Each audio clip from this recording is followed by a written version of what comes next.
There we go. All right. We on live now? All right, sweet.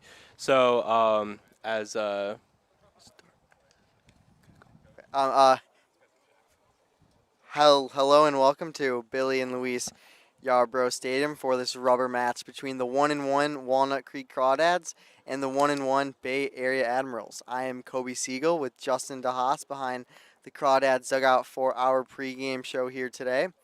Yesterday, the Crawdads won 11-1 with help from our player of the game, Casey Cummings, who had a home run and 2 walks, as well as the Admiral defense committing 5 errors and also walking 7 crawdads.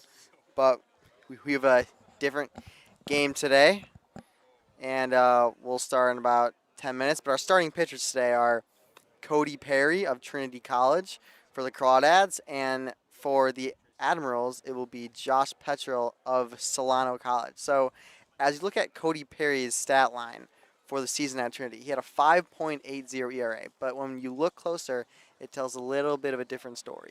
yeah, the 5.8 ERA is a little deceiving, if you will. In his last two starts against Wheaton and Middlebury, he allowed 7 earned runs and 10 earned runs, respectively. Going into those two games, he had a 3.27 ERA, and then obviously coming out with the 5.8.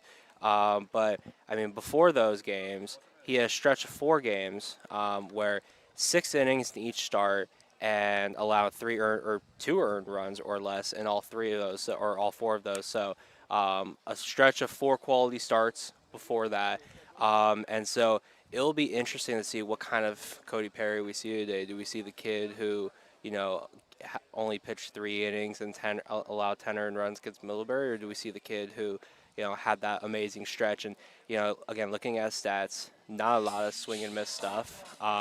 He has 26 strikeouts in his 50 innings of work and also 26 walks. So the K to walk ratio, a little concerning, but again, this is a kid who has shown flashes. And so I'm very fascinated to see what we'll get. And you have a little bit on his pitch mix. Well, yeah, so um, don't really know for sure, but looking at his Twitter account from 2 years ago, we have a fastball, curveball, changeup.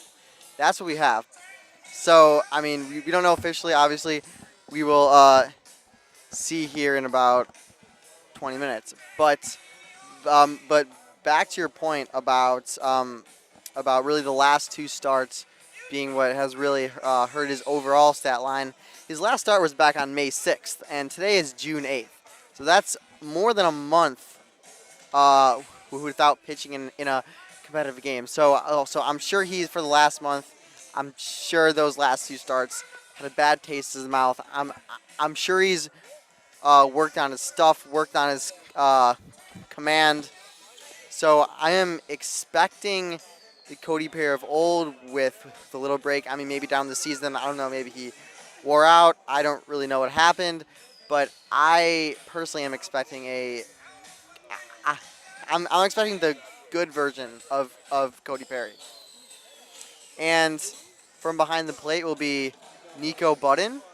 And in these 4 games, Coach Brant Cummings has switched off Sam Gilliam and Nico Budden. So a bit of an rotating backstop this season. So, Justin, tell me, what are some advantages and disadvantages of having a rotating backstop? Yeah, for sure. I think a constant theme in the CCL so far this year has been getting guys more chances, right? The idea that maybe you won't have the same guy in the same spot each and every day, but instead you've got a lot of quality players on this roster. You want to make sure that everyone gets ABs.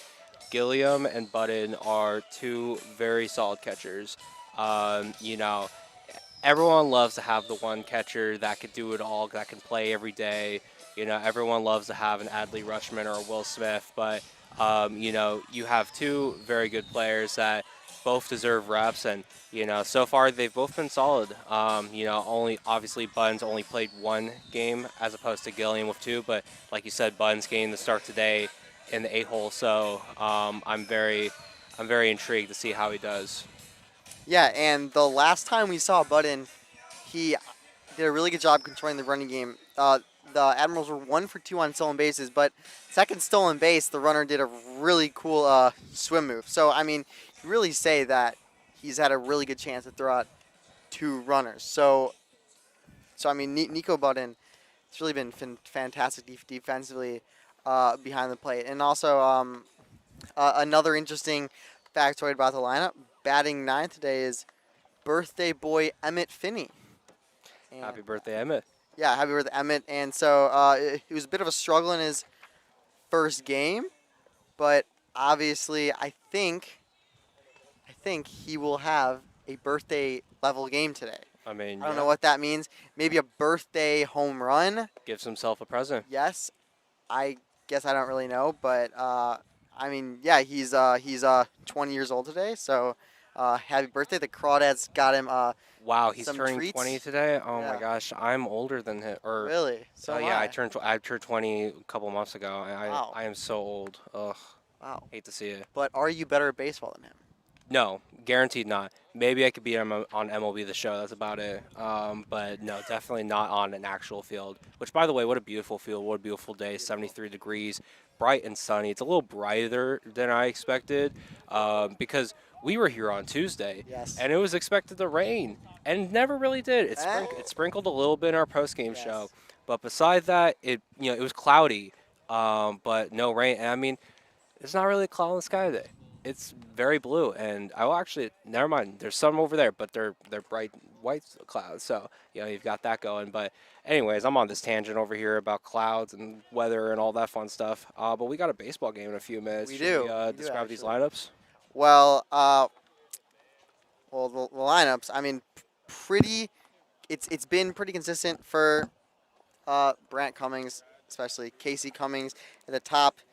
Ellis, Brome, Pointer, Fellows, Farfan, Calvillo, Budden, Finney for Perry, and then for the Admirals, it will be Rolling, Santos, DeSalle, who is in this series is 6 for 8 with 2 walks, so the Crawdads cannot get him out. Yeah. And then Wolf, Kent, Wood, Hendricks, Quintanilla, Dilworth, and Josh Petchel, the pitcher from Solano, 5 runs in 15 innings, and let's hope. We talked about rain. Let's hope the Admirals don't rain on Emmett Finney's birthday parade today. Oh, I like it. I like it. But yeah, is there anyone that stands out in either of these lineups to you?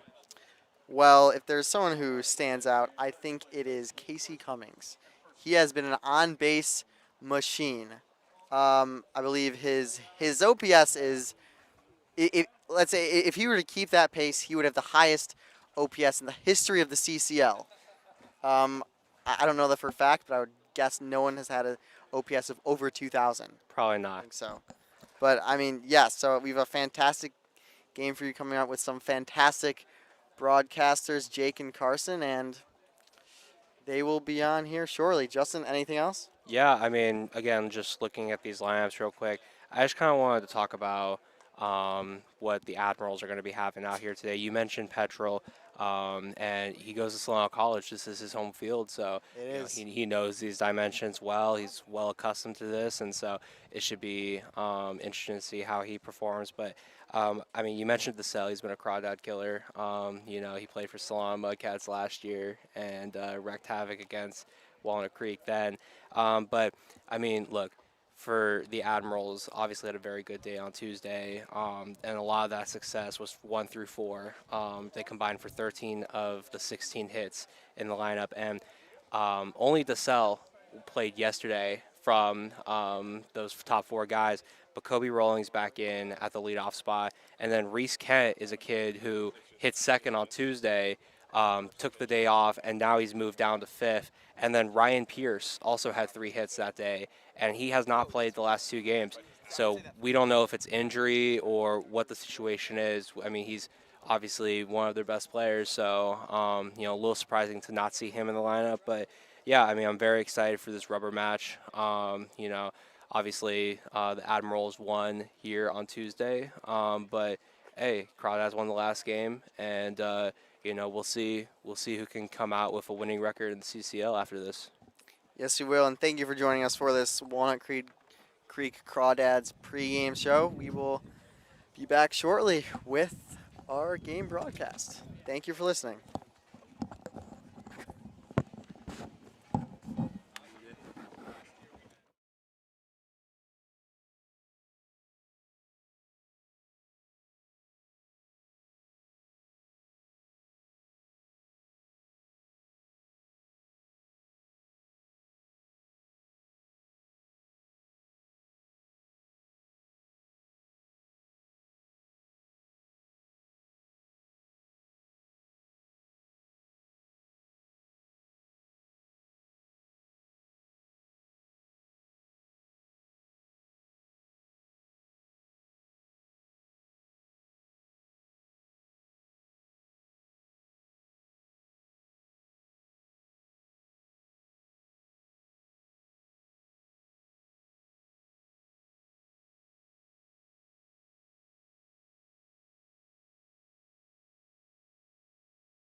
Welcome back to Billy and Louise Yarborough Stadium here at Solano College in Fairfax, California. My name is Carson Mercier alongside Jake Brom for the rubber match of this 3-game series between the Walnut Creek Crawdads and the Bay Area Admirals. The two teams have split the series thus far. Of course, the Admirals won the first game of the series on Tuesday, and the Crawdads bounced back for a big win yesterday. 11-1 was the final in that game. Let's take a look at the Walnut Creek Crawdads starting 9. Leading it off in center field, Casey Cummings. At second base, number 2, Ryan Ellis. Batting third, Ryan Brome, the left fielder. Tyson Pointer in right.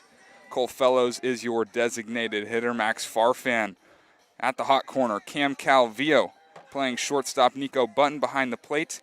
Emmett Finney at first base. And for the Admirals defense, left to right, Kenny DeSell, Daryl Dilworth, and Reese Kent. Infield third to first, Jared Wood, George Santos, Kobe Rolling, and Alden Quintana. Yeah, and the records do look equal right now, 1-1 in terms of league play, but those games were not equal. You look at that first game, the Crawdads were able to fight the entire way and unfortunately did not come out with the win. However, yesterday the Crawdads obliterated the Admirals and were able to take that win handedly. So a lot of momentum coming into this one for the Crawdads. Expect to see some big offense early if they want to come out with the victory in this rubber match. Stepping up to the plate is Casey Cummings on the mound for the Admirals. It's number 7, the right-hander, 6 foot. Josh Petrel, he delivers the first pitch in there for a strike. It's 72 degrees, a little bit breezy, nothing but clear skies. 4:05 is your first pitch. First pitch time and temperature is brought to you by Meadowlark Dairy, as this one is chopped left side. The third baseman, Jared Wood, throws to first in time for out number 1. Your first pitch time and temperature is brought to you by Meadowlark Dairy, trying to hang on to that old town vibe since the early 1900s. Great first out there if you're Petrol. Unfortunately for Cummings, not able to get a hold of that one. Just a soft tapper to the left side of the infield.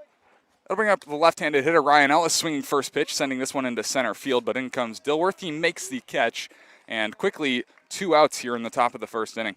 Unfortunately for the Crawdads, this has kind of been a theme we've seen throughout the past 2 games, going 1-2-3 in the top of the first inning, or whatever it is, the first inning. Past 2 games, 1-2-3. We'll see if Brome's able to avoid that here. Brome, the left-handed hitter. Yesterday, 0 for 3, but he did have 2 RBIs. The first pitch, he watches it on the outer half. It's taken for a ball. Struck out twice. He did walk as well. 200 average on the season. He'll take a fastball at the knees, called a strike. That'll even the count at a ball and a strike. One of the themes we've seen already in this early season for the Crawdads has been scoring in unconventional ways. Yesterday, an RBI walk and hit by pitch for Brome. The 1-1 is a little bit low, but finds the strike zone, a ball and 2 strikes with 2 outs here in the top of the first. Quick 2 outs for the Admirals is Perry works quickly but delivers high and outside a ball. That'll even the count, 2 balls and 2 strikes. Petrel pitched pretty well for Solano as this one swung on and missed. Crawdads go down 1-2-3 in the top of the first. To the bottom of the first we go. You're listening to Crawdads Baseball here on the Crawdads Broadcast Network.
back here at Billy and Luis Yarbrough Stadium. It's the Crawdads that went down 1-2-3 in the top half of the first inning. They take the diamond there on defense. It's Cody Perry on the mound making his first start as a Walnut Creek Crawdad.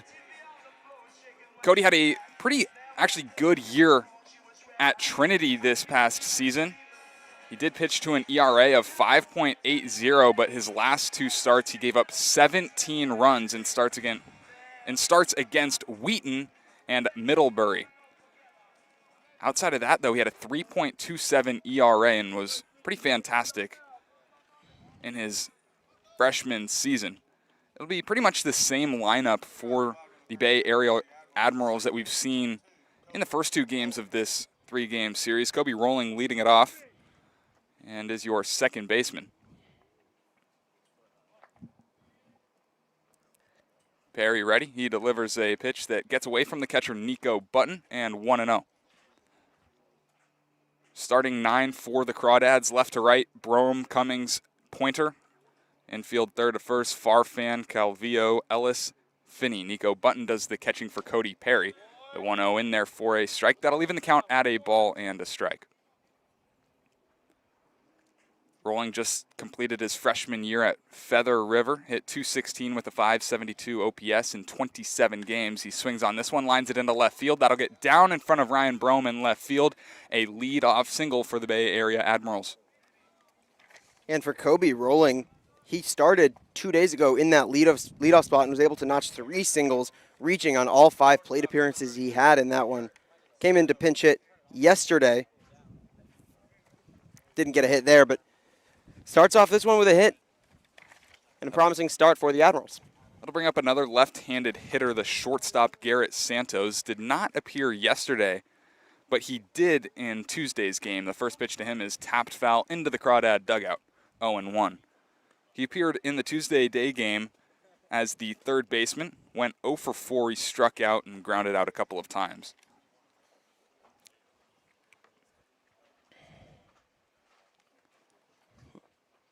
Santos attends CSU Monterey Bay as the 0-1. Looked like a changeup that missed just a little bit outside. That'll even the count at 1-1.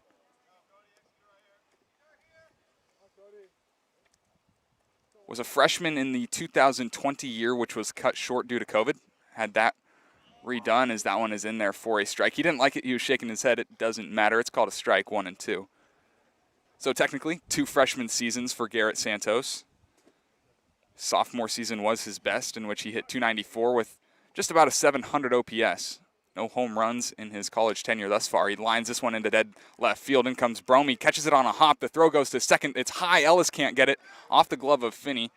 Down the first base line. And back-to-back singles for the Admirals have runners on second and first. Unfortunately, one of the disadvantages of having a shortstop with a little smaller stature, those kind of plays there where it was potentially possible to get that out at second base, but the throw was just a bit overthrown. That'll bring up Kenny DeSell, who has pretty much dominated the Crawdads, not only this year but last year as well. He's been on fire to start the season, as the first pitch from Perry in there at the knees, a called strike. 6 for 8 to start this season. He has 2 walks. His .750 batting average leads both the CCL North and South Division. He is quite literally the best hitter in the league. Chance to cash in here. He chops this one left side, overcoming his Calvillo. He goes to third, and they get the out on the force. Call it a 6-5 force out for out number 1 here in the first. Great heads-up awareness by Calvillo to get the lead runner in that situation, not going to first and then having 2 runners in scoring position as opposed to 1 they currently have. Smart play for sure. I mean, Calvillo would have had to make a very strong throw across the diamond. And he chose correctly. To bring up Kirk Wolf, today's designated hitter, hitting in the 4 spot. 0 for 2 with a walk yesterday for Wolf. Popped out twice, so see if Perry can get something over to the plate that Wolf can get under. Did not appear in Tuesday's game. This one in the dirt, picked by Nico Button, 1-1. Martinez, California native, went to Arkansas Monticello.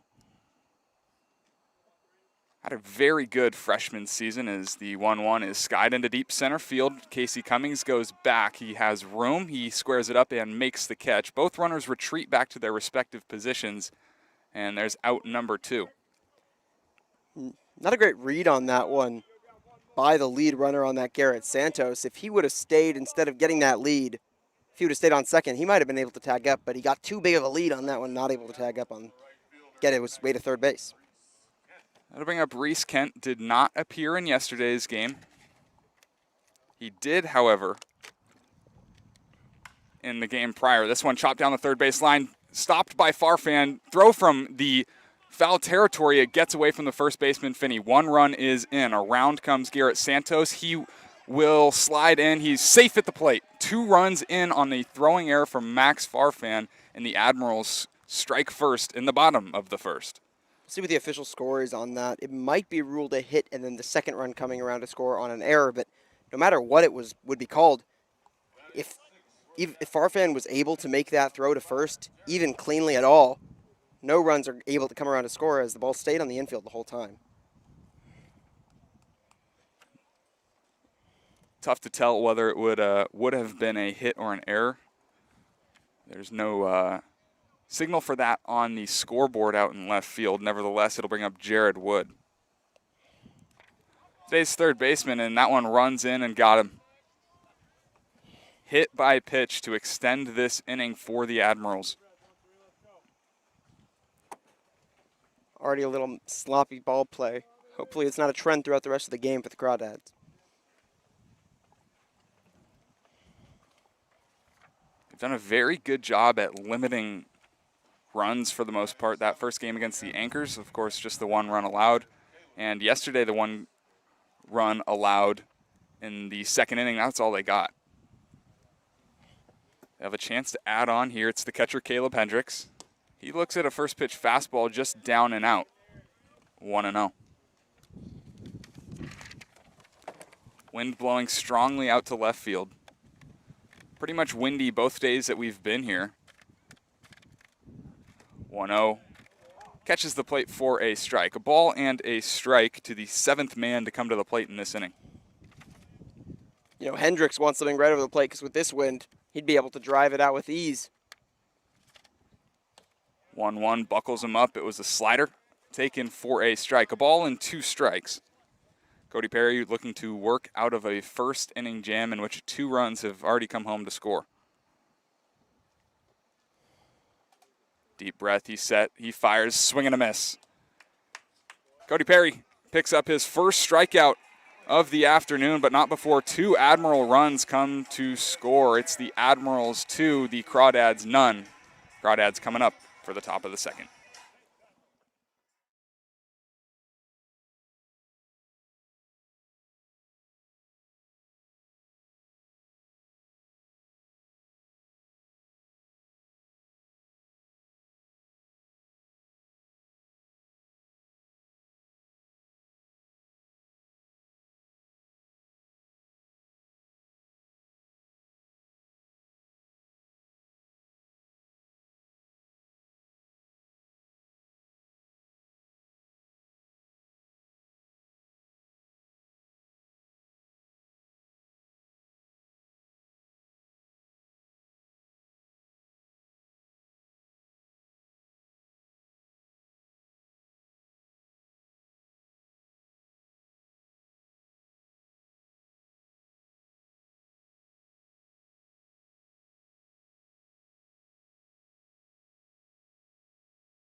Top of the second here at Solano College. Crawdads Admirals. It's 2-0 after the bottom of the first inning.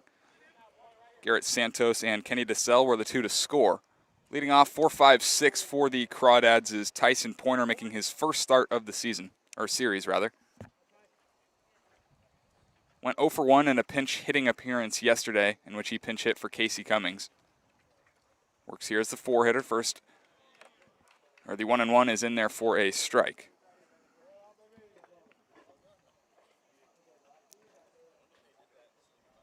The 1-1 taken. 1 ball, 2 strikes. So despite the Crawdads going down 1-2-3 in the first 2 games of the series, they've also scored 18 runs as the 1-2 misses in the dirt, 2 balls, 2 strikes. Scored 7 in the first game on Tuesday and 11 yesterday. So timely hitting has been a theme for the Crawdads throughout the first 2. 2-2 fouled off over the Crawdad dugout and out of play, so we'll do the 2-2 all over again. They had 8 hits in both the first and second game of the set. 7 runs on 8 hits was not enough to get the job done on Tuesday. A bullpen implosion led to 5 runs in the 8th for the Admirals. The 2-2 misses downstairs. 3 balls, 2 strikes. And that 5 runs was the dagger. 3-2 swung on and missed. Back-to-back strikeouts for Josh Petrel. There's 1 away in the top of the second. Unfortunate to see for Tyson Pointer, who, remember, had that home run, a 3-run home run in the first game of the season against the Anchors. Nothing since. Cole Fellows, the designated hitter, digging in. And yesterday it was Nico Gonzalez for the Admirals. He worked back-to-back 1-2-3 innings and was actually perfect, of course, in those 1-2-3. And after that, it was a different story. First pitch swinging for Cole Fellows, a little bit late on a fastball. Lines it into the batting cage, 0-1. We've seen some promising at-bats for Fellows, and you know it felt good for him to get that double yesterday. Also managed an RBI, so put some good contact on the ball. Check swing on this one, but it's called a strike either way. So quickly the count goes to 0-2.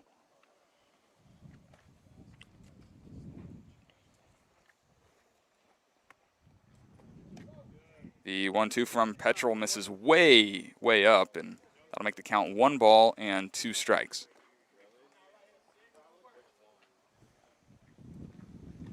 The 1-2 crushed out to deep right. Back goes the right fielder, Reese Kent. He looks up. He won't get it. It's going to one-hop the wall. Fellows around first. He's thinking about 3, but he'll pull it up at second base with a 1-out double. Cole Fellows, how about that? I think Fellows knew what he was looking for in this one. He seemed very confident during pregame warm-ups that he was going to drive something and gets to 1 early. Got to feel good for Cole Fellows, the Columbia student. 1 on and 1 out for the third baseman, Max Farfan. Yesterday, missed a home run by less than a foot. Went 1 for 4, had an RBI, struck out twice. He also walked. 200 on the season for Farhan. But his 1 hit, I mean, it missed the left field, missed going over the left field fence by maybe 7 inches. He'll take a ball.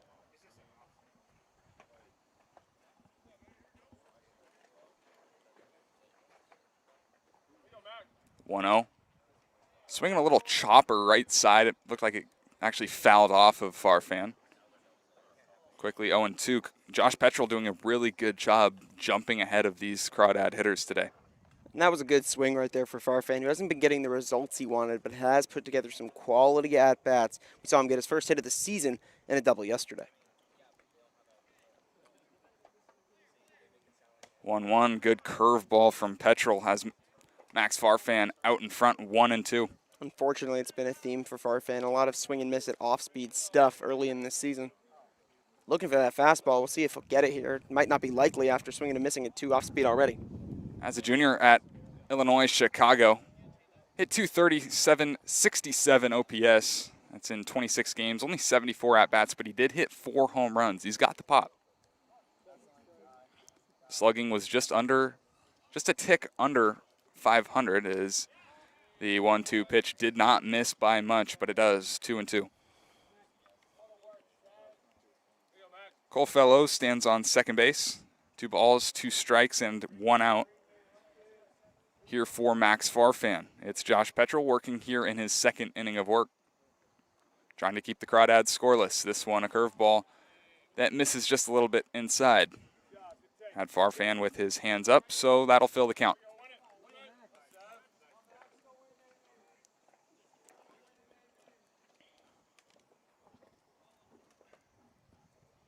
Big deep breath for the starting pitcher for the Admirals. Petrel, he's ready. The 3-2-1. Starting to stop. That one's taken for a strike. 3 strikeouts already for Josh Petrel. That's the second out here in the top of the second. And you could tell Farfan did not agree with that call. He was disappointed. Obviously not going to argue with the umpire in this situation, but it's got to be upsetting to be punched out in the situation with a runner on base, let alone by looking. It'll be Cam Calvillo now, trying to cash in with a runner on second base. Fellows doubled with 1 out. Farfan has struck out for out number 2. First pitch to Calvillo, hard ground ball, third base way. Jared Woodfield squares it up, throws to first, and in time. The Crawdads strand the 1-out double on second base. We head to the bottom of the second. You're listening to Crawdads Admirals on the Crawdads Radio Network.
(8-9-1) due up for the Admirals here in the bottom of the second inning. They've already got a 2-run lead in which to work.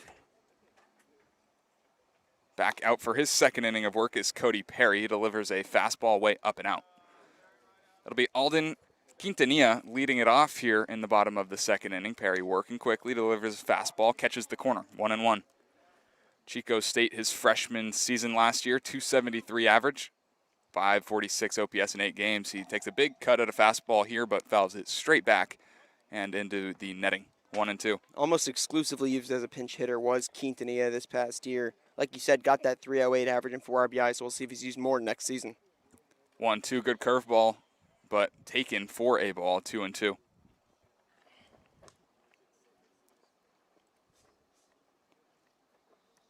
Perry trying to work around 2 starts for Trinity that did not go his way. The 2-2 fouled off and into the parking lot. Went 5 1/3 against Wheaton, gave up 8 runs, boosting his season ERA to 4.24. As this one is golfed out to deep right field. Tyson Pointer going back. He's on the warning track. He looks up. He cannot make the catch. It does stay in play. Digging for second is Quintanilla. He holds it up there. The throw comes all the way into second base, but Quintanilla is already rested at second base. A lead-off double. You could hear the bench yelling 3-3-3. He might have been able to get a triple on that, but wanted to be safe with a double. Very well hit ball at the wall in a warning track. Just not able to get a great view of that was Tyson Pointer out and right. That'll bring up the center fielder, right-handed hitter Daryl Dilworth. Only appeared in the first game in which he went 0 for 2 with a strikeout. First pitch from Perry. It's a fastball off the hands, fouled up behind home plate, but into the net. Nico Button gave way, but did not have enough room. Dilworth and Button teammates at Cal. Dilworth from Fairfield, from this area, went to Vanden High School. Only got 1 at-bat this year with the Golden Bears, however. He went 1 for 6. Did have a stolen base attempt as well. This one is skied into center field. Casey Cummings racing in. Under it, makes the catch, bill of the cap high, and that is out number 1. Quintanilla stays right where he is at second.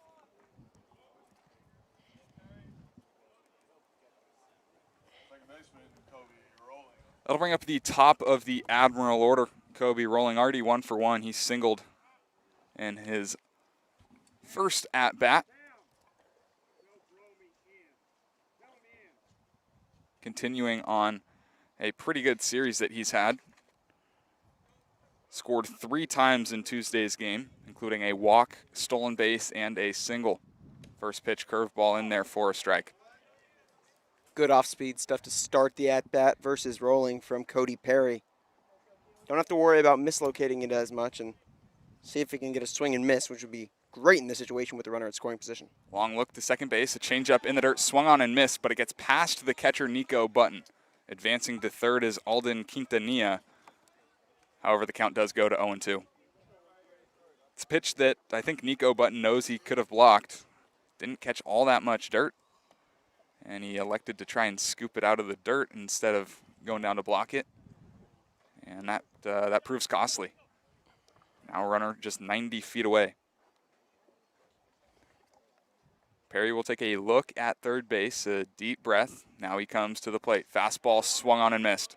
Quick at-bat, 3-pitch strikeout to Kobe Rolling. That's the second out here in the bottom of the second. Beautiful sequencing there by Cody Perry. We were talking about that off-speed stuff, getting something to swing and miss on for Rolling 3 in a row. 3 in a row off-speed. He knew what he was looking for, and Rolling, Perry was able to locate and strike him out.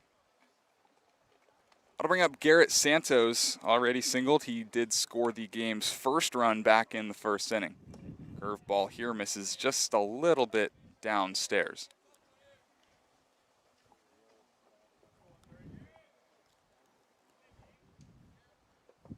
.330 to the corners and left and right, 370 to the gaps. The 1-0 fastball that, again, misses a little bit low. That's been the spot today for Cody Perry. This is not a small park whatsoever. 400 to center field, wood bats. Can't expect a lot of home runs as this one's ripped through the right side into right field, a base hit. Quintanilla comes in. He will score without a throw. It is 3-0 here in the bottom of the second.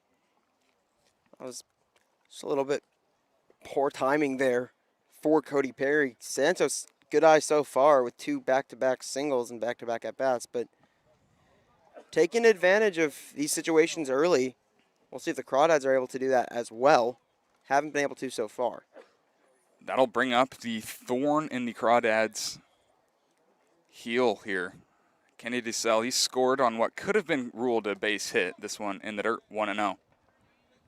It was that play on the ground ball hit to Max Farfan where he threw deep from foul territory, cross body, and overthrew Emmett Finney at first base. The 1-0 brushes him off the plate, up and in, 2-0.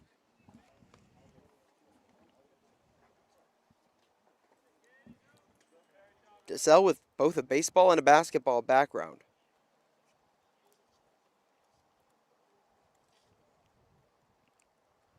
.20 from Cody Perry is taken at the knees, called a strike. 2 balls and a strike.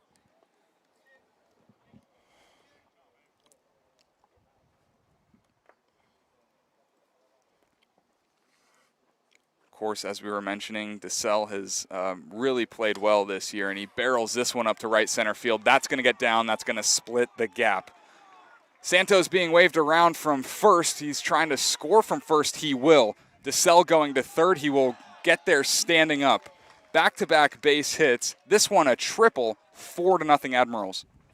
Taking advantage of the pitching that they're getting. DeSalle continues his mantra of being Crawdad killer.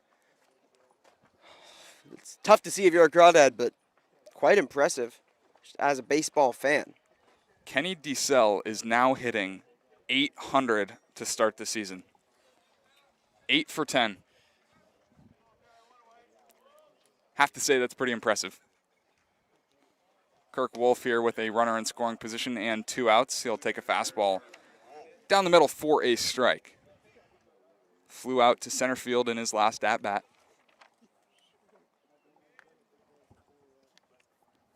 0-1. Cody Perry delivers. It's in the dirt. Good block by Nico Button. DeSalle will scamper back to third base. Had no chance of breaking to the plate.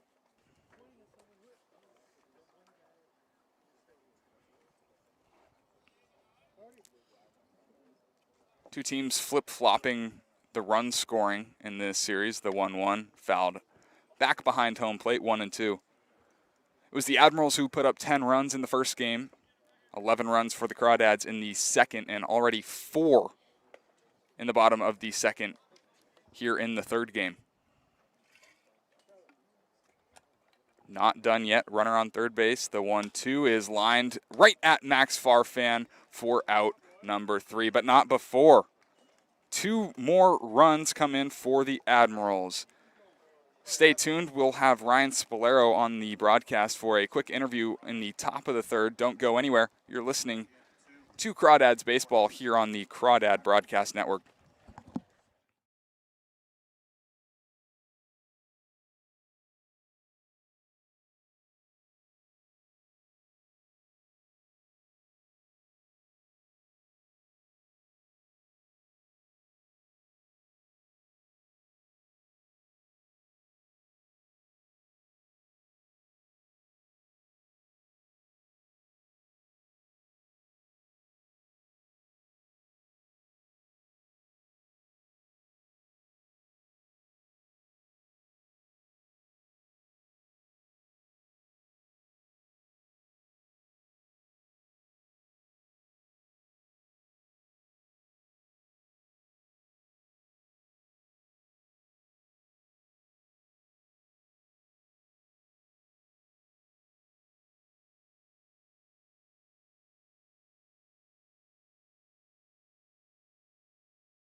Good? Sweet. Top of the third inning, Crawdads Admirals. It's the Admirals on top, 4-0. And joining us now in the quote-unquote press box is yesterday's starting pitcher for the Crawdads, Ryan Spolero. Ryan, thank you for coming on here. How are you doing? I'm good. Thanks for having me. So yesterday, 3 innings pitched, 3 hits, 1 earned run. You had 2 strikeouts. How'd it feel? You pitched really well. Yeah, I felt good until I got banged by a line drive off my leg. But, sometimes you just got to get through it and make pitches. Yeah, I was just about to ask you. I mean, I was in the dugout when you got hit. You came back, and, you could clearly tell it was bugging you a little bit, as this one's grounded right side, and retired for out number 1 is Nico Button. Do you think that affected you at all going through the rest of your outing? Yeah, a good amount. Gave me a little bit of dead leg, so I couldn't really push off my back half. But you can't really let that bother you. You just got to get innings through to help the team out. Overall, how did you feel about the outing? Felt fine. First outing of the year. First time extending past, 2 innings in a while. So just to be able to get through it and, not really walk a whole bunch, that was a plus. And just commanding 2 pitches, trying to get 3 as we go through the summer. What did Coach Cummings kind of tell you as you went into this season, and really, what your role would be on this team? We both had a clear idea that I was going to start, just getting used to it. I'm not heading back to St. Mary's next year, going to Central Arizona. So just getting ready to start over there, just getting the idea down, because I was more of a pen arm this year. So just getting the different routine going, trying to get ready for the next season. What's the mindset change from you going from the bullpen to a starting role, as this one is grounded up the middle into center field, a base hit for Emmett Finney? I would say the only difference is there's not really a big old difference. I feel like the only difference is your routine heading into a game. You still got to go 1 hitter at a time, whether it's starting or in the bullpen. So, the only difference for me is starting is I have a clear idea of what I'm doing that day. You know who you're facing right away. Bullpen, you could be told you're facing one person, and then something can change in a drastic moment depending on the pitch that's in hand while you're in the bullpen. So that's pretty much it. How has your first week with the Crawdads been? How are you enjoying this really talented group of guys that we got here. Yeah, no, it's fun. You know, I had a good group with me at St. Mary's, and you know, to be able to go from one good group to another good group is always a good transition. You know, that's probably a positive. One of those guys that you played with, Ryan Ellis, Mhm. talk about him a little bit. I mean, he just seems like a good character to have in a Yeah, dugout. he's a great character. Very open cat. You know, I've been able to meet Ryan, know Ryan pretty well. You know, he wasn't around too much. Oh, that might get out. This one back to left field. Yes, it does. Casey Cummings, 2 home runs in as many days, and that cuts the Admirals' lead in half. Yeah, hook 'em horns. Well, how about Casey Cummings? How has he been this season? Shoot. Well, he's hooking horns. I'll tell you that much. Doing good. 4-2 here in the third. You know what? Maybe it's just the luck that you're bringing here. I to the press guess. box. We need to get you in here more often. Hey, I might just stay up here. This place got some breeze up here. The sun's not right on me. Got this pole in the way. It's nice. I like it. How has it been as this one is lined up in the Yeah. middle? 3 straight hits for the Crawdads. Might be up here with you guys the rest of the game. Another 6. Yeah, I'll stay up here for the rest if you guys want me to. This one from our off the bat of Ryan Ellis. There's still only 1 out. What's it been like to play under Coach Brant Cummings? This is your first experience with him. Oh, it's great. He's a good dude, very open, you know, honest guy. You know, he knows what he wants from us, you know, and when you have a coach with a clear idea, it makes everything easier. You can just go out and play. So when your coach communicates with you well and gives you his ideas and he lets you go and do what he knows what you're capable of doing, it makes he makes everything just cruise pretty easily. Talking about this game early on, you know, we haven't seen too much. As breaking for second is Ryan Ellis. He slides in safely, a stolen base. We haven't seen too much yet from Cody Perry, but in his first start, what have you seen early? You know, he's just trying to get comfortable. You know, sometimes it may be, you know, a little bit tough to adjust, you know, to a new atmosphere, you know, but he's doing his best. You know, he's showing, you know, a good presence out there, doing his thing. As a pitcher, is there a difference facing hitters that are using wood bats to facing hitters that are using metal bats? You know, obviously there's a little bit of difference. You know, balls may not get hit as hard. You know, easier to, you know, you can play with it a little bit, but you can't have that kind of mindset. I feel, you know, you just got to go out there and compete, knowing the hitter, and use it to your best advantage. 2 outs here. Ryan Brome just flew out to center field for out number 2. That's going to bring up Tyson Pointer. What are some of the expectations in this quote-unquote locker room? You know, just having fun. You know, that was the main thing coming in, and just making sure we're having fun, getting our at-bats, getting our time on the mound, and, ooh, we might score it. And this one grounded into left field. Around from second comes Ellis. Throw goes to second. Hey. Tyson Pointer slides in. Oh. He is called out. Not so sure about that, but 3 runs on the inning for the Crawdads. 4-3 is the score. Mr. Ryan Spolero, thank you for joining us, and we got to have you back sometime. 3 runs, no. that's Hey, you're that's the lucky what I'm talking charm. about. I appreciate you guys having me. Yes, sir.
There's for a ball, 1-0. How about that for a first pitch in a Crawdads uniform? That was speedy pitch.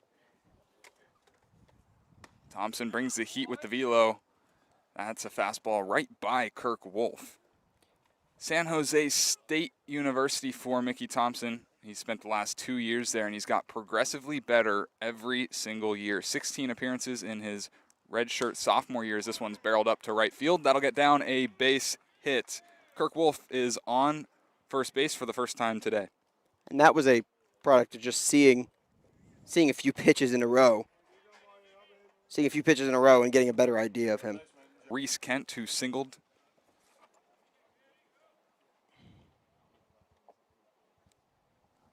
In his last at-bat, and correction, it's actually Jared Wood. It was Reese Kent who singled. He is 2 for 2 in today's ball game is Reese Kent. Jared Wood takes a pitch in there for a strike. 0-1 lefty-righty matchup. This one is fouled off into the net and out of play, 0-2. Mickey Thompson, second team All-Mountain West this past year. Went 79 innings pitched as a starter. 41 walks to 59 strikeouts. An ERA below 4.5. So some good stuff, some fast stuff from Mickey Thompson in his first appearance as a Crawdad. And he got a lot better from his sophomore season. 9.5 ERA in 16 appearances. That was a span of 13 games. This one's fouled back into the net. We'll do the 0-2 again. It threw 48 innings his sophomore year. Gave up 55 hits. Walked 55 guys. That was the struggle for him. Thompson set, takes a look at first, delivers a changeup in the dirt, gets away from Nico Button, but Reese Kent does not advance to second base. Kent was frustrated himself for not going on that one. He clapped his hands. He's like, he is not happy about that, but point is moot now. Thompson spent 2021 with the Black Bears in the WCL and in 2022 with the Loggers in the NWL. This one taken downstairs 1-2. 5.74 ERA on the combined two teams for him. That's a span of 16 appearances, 58 innings. Thompson actually arrived today. Today is his first day as a Crawdad. This is a changeup swung on and missed. Out number one here in the bottom half of the third inning, and Mickey Thompson has his first strikeout as a Crawdad. A beautiful sequencing there. Ended up with some softer stuff, but even his soft stuff looks faster for Mickey Thompson. Impressive comeback after allowing the leadoff single. That'll bring up Caleb Hendricks, who went down by way of the K in his last at-bat. Thompson, a throw over to first base, and time is called. They're going to call a balk on Mickey Thompson. First base umpire was all over it, and that will send Reese Kent to second. He doesn't agree with that call. He was kind of smiling and laughing like, really? That was a balk? Nico Button will meet Mickey Thompson on top of the mound. They'll have a word about signs, I'm assuming.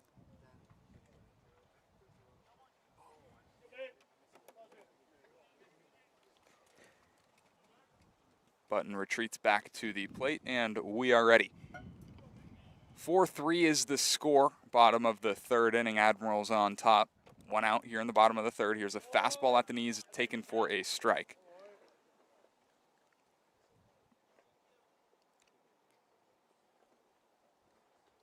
Lefty-righty matchup. Thompson the lefty, Hendricks the righty. 0-1 changeup. Ugly swing and a miss there from Caleb Hendricks. Quickly 0-2. Been really impressed early by Mickey Thompson. His ability to really show him the fast stuff and then slow it down and confuse hitters. Here with the 0-2, Mickey Thompson delivers another changeup. This one swung on and missed. Back-to-back strikeouts for Mickey Thompson. There's two away in the bottom of the third.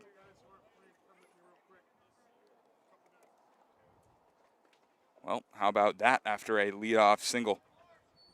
Gave up the leadoff single to Reese Kent. He advanced on a balk, but Jared Wood goes strikeout, strikeout. Now 2 away for Alden Quintanilla. Quintanilla doubled in his last at-bat. He'll take a fastball for a strike here, 0-1. Way to come back and fight back. And if he can complete the inning here and get Quintanilla out, be a mighty impressive debut. The 0-1 called a strike. He didn't like it, was Quintanilla. Kind of had his head shaking, shoulders dropped, but nevertheless 0-2. Cody Perry, the book has been closed. 4 earned runs in 2 innings pitched. Did have the 1 strikeout. 2 strikeouts, rather. This one swung on and missed. Mickey Thompson strikes out the side in his debut as a Crawdad. Strands the leadoff single. We head to the top of the 4th. It's 4-3. You're listening to Crawdad Baseball here on the Crawdad Broadcast Network.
Josh Petrel back on the bump for his 4th inning of work. He gave up 3 runs in the first half of the 3rd.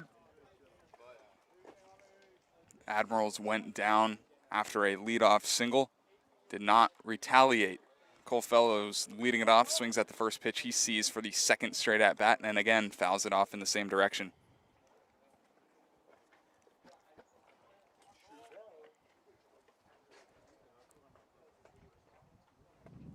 Working quickly is Petrel.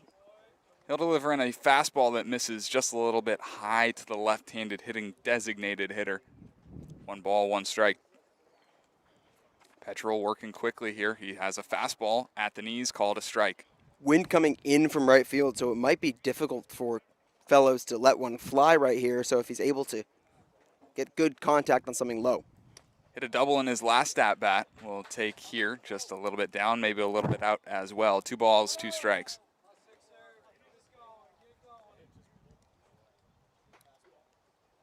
Fastball delivered in a little bit high. That'll fill the count. 3 balls, 2 strikes. Nobody out here in the Crawdads half of the 4th inning. They chase the Admirals 4-3. 3-2 pitch taken for a strike. That's strike 3 to Cole Fellows, and that's the 4th strikeout of the day for Josh Petrel. It's good work early from Petrel outside of that 3rd inning. Impressive that he's able to go more than 3. And good way to come back in that at-bat against Fellows. Here comes Max Farfan. He went down via way of the K last time. Skies this one into shallow right field. Over goes the right fielder, Reese Kent. He makes the catch about 10 feet left of the foul line, and there's quickly out number 2. Farfan thought he got something he liked, and that might have gone farther had it not been for the wind. It'll bring up the shortstop, Cam Calvillo. He grounded out very sharply to the 3rd baseman in his last at-bat. He squares the bunt, gets it down third base side. The 3rd baseman, Jared Wood, Makes a throw, but nowhere near in time. Cam Calvillo is on. It's a 2-out bunt single in the top of the fourth. Trust your speed. That's something Cam Calvillo did right there. He knew he'd be able to beat that throw if he laid down a bunt, and he did so perfectly. 1 on and 2 outs for the catcher, Nico Button. Grounded out softly to second base in his first and only at bat to this point in the ball game.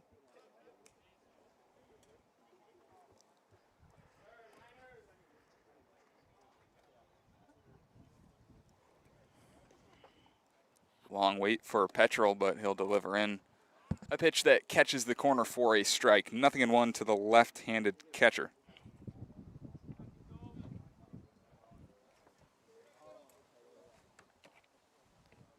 The 0-1, maybe a little bit low, but nevertheless called a strike. 0-2 quickly to Nico Button. 17 stolen bases in Cam Calvillo's career on loan, but it's not going to matter. Nico Button chases a fastball up and out of the zone. It's the second strikeout of the inning, the 5th in total for Josh Petrel. To the bottom half of the 4th we go. It's 4-3 Crawdads, trailing by 1.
Icky Thompson out for his second inning of relief. He will have to face 9-1-2 due up for this Admirals batting order. Daryl Dilworth, the center fielder, will lead it off. He skies this one to his counterpart in center field. Cummings moving back, but he'll make the catch for out number 1. It was hit well, but right at Casey Cummings. His second fly out to center field. I love what I see, the quick out by Mickey Thompson. I'm telling you, he could give the Crawdads some length out of the bullpen. Wouldn't be surprised if he went 2, maybe 3 innings. In his first inning, last inning, gave up a leadoff single, then struck out the side. He'll have to face the top of the Admiral order now, and Kobe Rolling singled and struck out in his 2 at-bats. His third at-bat in 4 innings. He'll take a pitch just a little bit down, I guess, 1-0.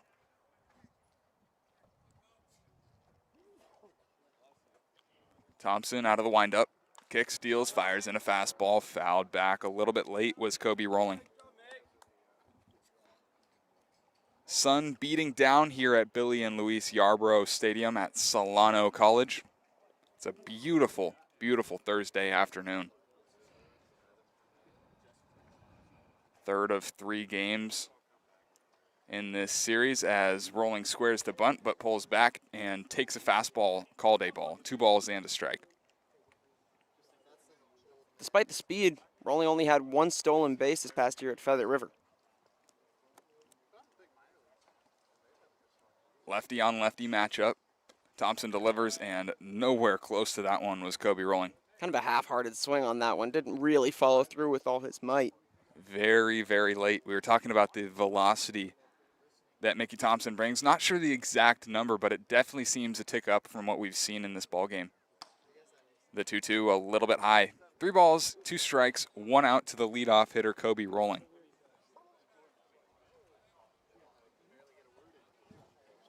Crawdads with a day off tomorrow. This one is chopped right back to Mickey Thompson. He flips the easy way to first base, and a relatively heart-stopping quick out number 2. Heart-stopping, but a beautifully played ball. Didn't hit him or anything. It just caught it right in the glove and went on to first for the out. 2 quick outs. That'll bring up Garrett Santos. He's 2 for 2. He has scored twice. Both of his singles came off of Crawdads starter Cody Perry. Perry went 2, gave up 6 hits, 4 runs, 3 of which were earned. He only struck out 2. First pitch fouled off and out of play.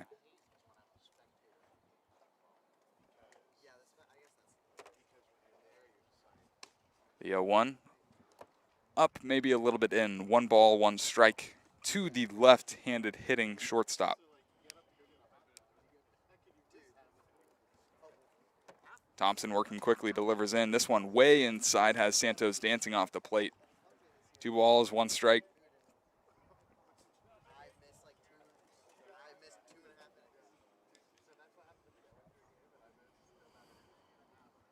This one right back at Mickey Thompson again. Bobbles it a little bit, throws overhand to first base, and in time a 1-2-3 inning for Mickey Thompson. We head to the top of the 5th inning. It's the Admirals 4, it's the Crawdads 3 here on the Crawdads Broadcast Network.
New pitcher for the Bay Area Admirals is Colton Trudeau. This call to the bullpen is brought to you by NorCal Oaks. The NorCal Oaks is a nonprofit organization dedicated to developing skilled players who want to excel in the game of baseball and softball while attaining strong character and life skills in a fun and positive environment.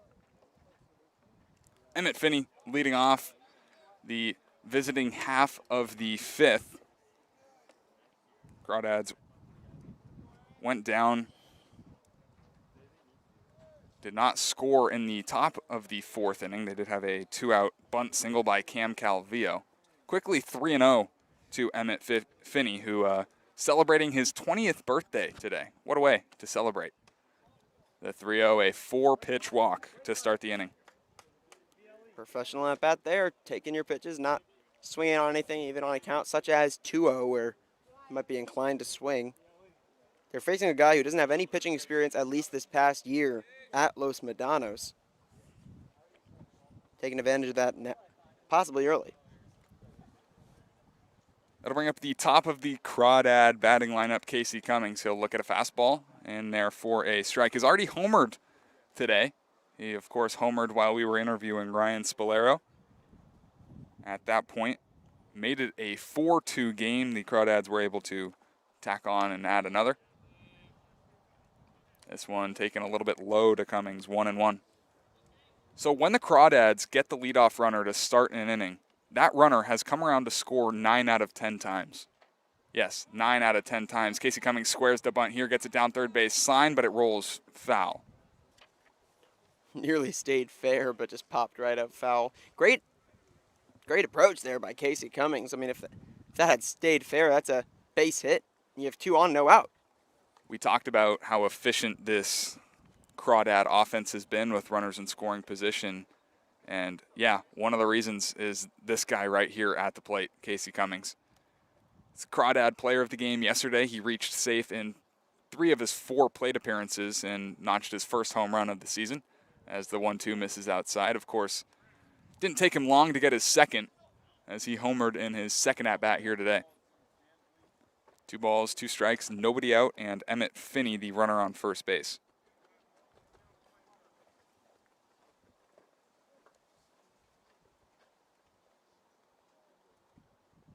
Trudeau ready. This one grounded up the middle. Shortstop Santos flips to second for 1, on to first, nowhere close. So Emmett Finney is out at second base, but Casey Cummings beats out the throw to first base. 1 away. Cummings reaching there on a fielder's choice. No way were they going to get that double play with Cummings' speed. Definitely a base-stealing threat, so we'll see what he decides to do here. Did manage a stolen base in yesterday's game against the same Admirals team. That'll bring up Ryan Ellis, 1 for 2. Sharply lined out to center in his first at-bat, then came around to score with a stolen base in the third. This one taken for a strike to Ryan Ellis.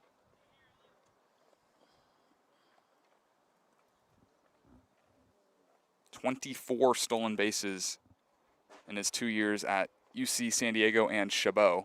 This one in the dirt, no doubt Casey Cummings is taking off. He might be thinking 3. He takes a round, thinks about it, but just goes right back to second base. Likely a wild pitch there.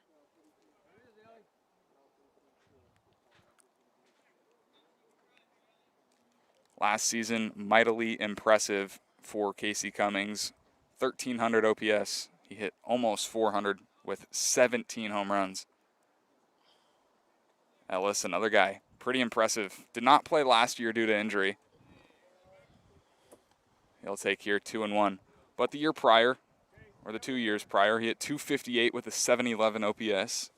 No home runs yet in his college career. He does have one this year as a Crawdad. It came in the first game against the Alameda Anchors. Still undecided whether or not that game counts towards stats or not, but for now we will count it. 2-1, fouled off to the left and out of play over the Admiral dugout. So he hit 7-11. Give out any Slurpees? I could use one. A warm day today.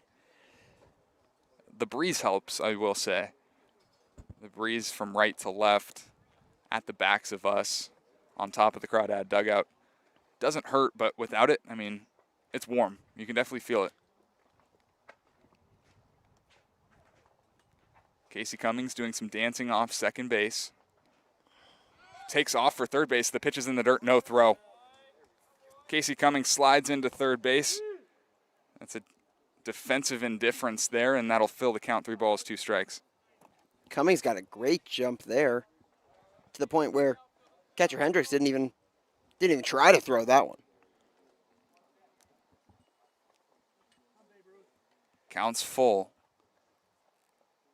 3-2. The pitch to Ellis is hit out into center field. Overcomes Darryl Dilworth, racing in. He makes the catch. Casey Cummings tagging from third. Here comes the throw. It is up the first base line. Casey Cummings comes in to score, and a sac fly RBI for Ryan Ellis ties this ball game at 4. Great professional at bat there from Ryan Ellis to know the situation. No, he only needs to get something into the outfield to tie up this game. Does so beautifully, plenty deep. And the throw off line, Cummings scores. Tie game. And now 10 out of the 11 times that the leadoff hitter has gotten on base, the Crawdads have scored in that inning. That's pretty impressive. Ryan Brome looks at a pitch downstairs. He's 0 for 2 today. He struck out and flew out to not so deep center field. It's only a matter of time till Brome gets a hold of one. We know the power that he does possess.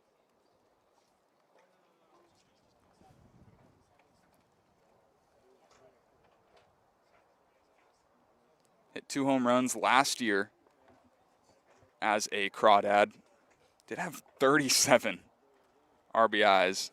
Hit 363, 989 OPS, was in the top 5 of both of those categories. 40 games played, slugged .504. And he walks way more than he strikes out. 28 walks last year to just 17 strikeouts. That's if I do say so myself, that's a pretty good ratio.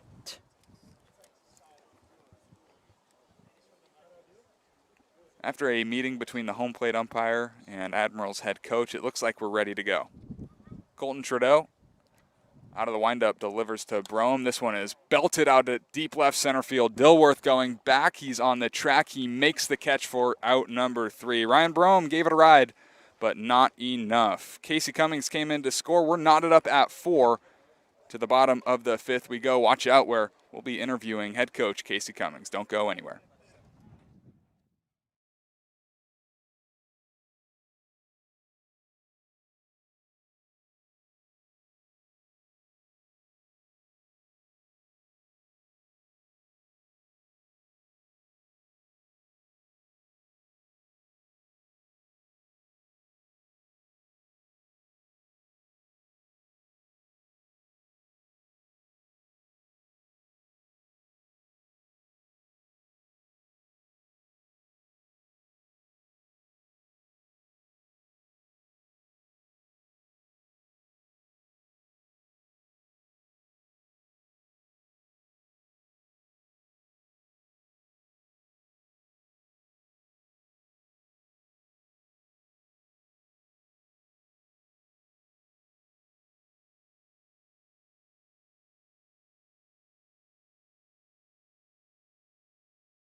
Bottom of the 5th inning, 4-4 ball game here at Billy and Louise Yarbrough Stadium. And joined with us is head coach of the Crawdads, Brant Cummings. Coach, thank you for coming on the broadcast today. How you doing? I'm fired up today. This is awesome. I get to give these guys some crap and make fun of them, and they make fun of me, so I'm having fun. Yeah, I mean, a 4-4 game. What have you thought of Mickey Thompson so far coming in relief, kind of shutting things down here? Really good, commanding more than one pitch, which is important, and fielding his position as well. Oftentimes that gets overlooked, so he's done a great job of throwing strikes. It's your third. You just finished your 3rd year as the coach of the Walnut Creek Crawdads. Now your 4th season. How exciting is it to start a new year? It's really exciting. Actually, just a correction, this will be my 3rd year currently. It's fun every year to see this thing take shape in the off season, and then when the players come in, have an opportunity to become acquainted with them, and then get out here and start playing games. It's a lot of fun. The 2-2 pitch from Mickey Thompson is fouled off to the right and out of play. Who are some guys that have really come on strong early in the season and really impressed you thus far? Well, Casey Cummings is coming off a fantastic junior college year, and he's continued that. Homered the last couple of games and scored runs, stolen bases, played defense. It's been a lot of fun to watch him. Ryan Ellis, it's exciting to see him. He had a setback this year, didn't get a chance to play, and now he's out here playing defense and starting to swing the bat better. And so, that's a couple of guys. We saw some good pitching performances, specifically yesterday. E.J. McGrew was really good, throwing a changeup, fastball, curveball, scoreless. Tyler Blair was good, commanding pitches. Ryan Spolero, very good as well. Tyler Wood opened the season for us and pitched well. So it's fun to see some of this. Coach, what did you see from your starter today, Cody Perry? Obviously, it's his first game of the season, so not always going to be on your 100% game. But what did you see early? What are some of the positives you took out of the outing? Well, he pitched to contact, which is real important. I think we let him down in a couple of spots, and he'll be better beyond today. He made a couple of mistakes, but overall he threw strikes and pitched to contact was something we talk about. 9 against 1, our 9 guys against them, and he gives us an opportunity, and that's what's really important. Having a chance to have seen this opposing lineup the past 2 days now, this being the third one, is there anything you kind of learned through these 2 games that you can use to your advantage in this rubber match? Honestly, no.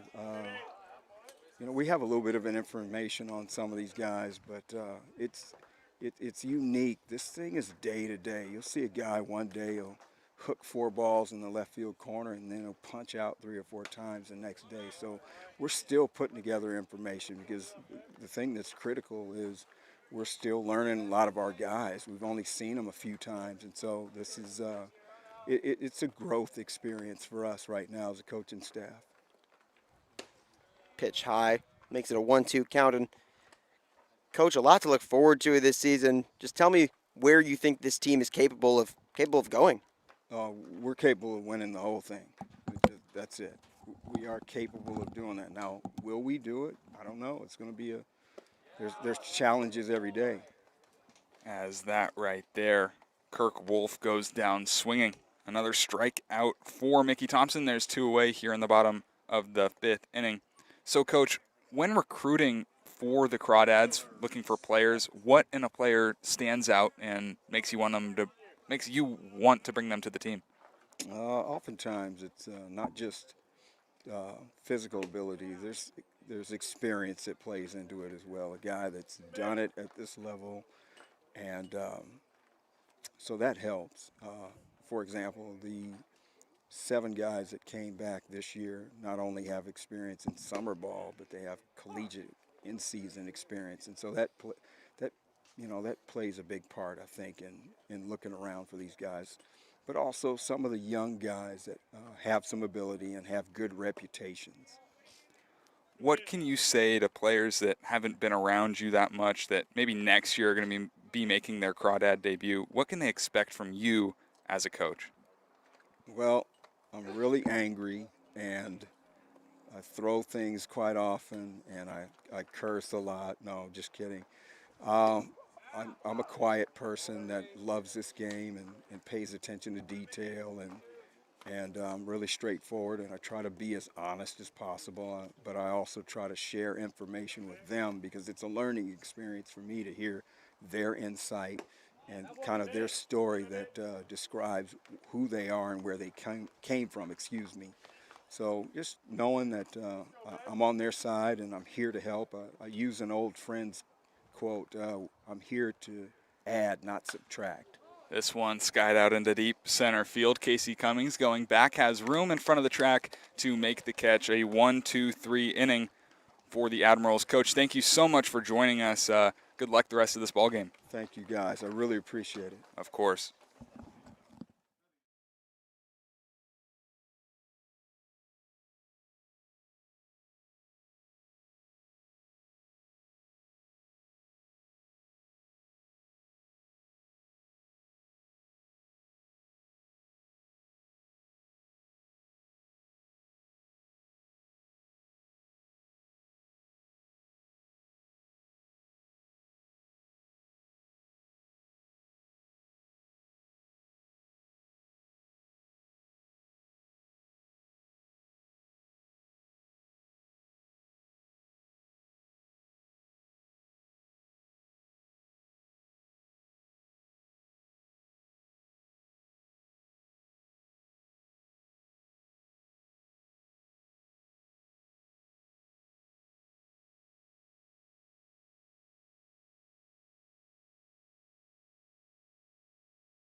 Top of the 6th inning now. Crawdads come up in a 4-4 ball game. Tyson Pointer leads things off for the Dads.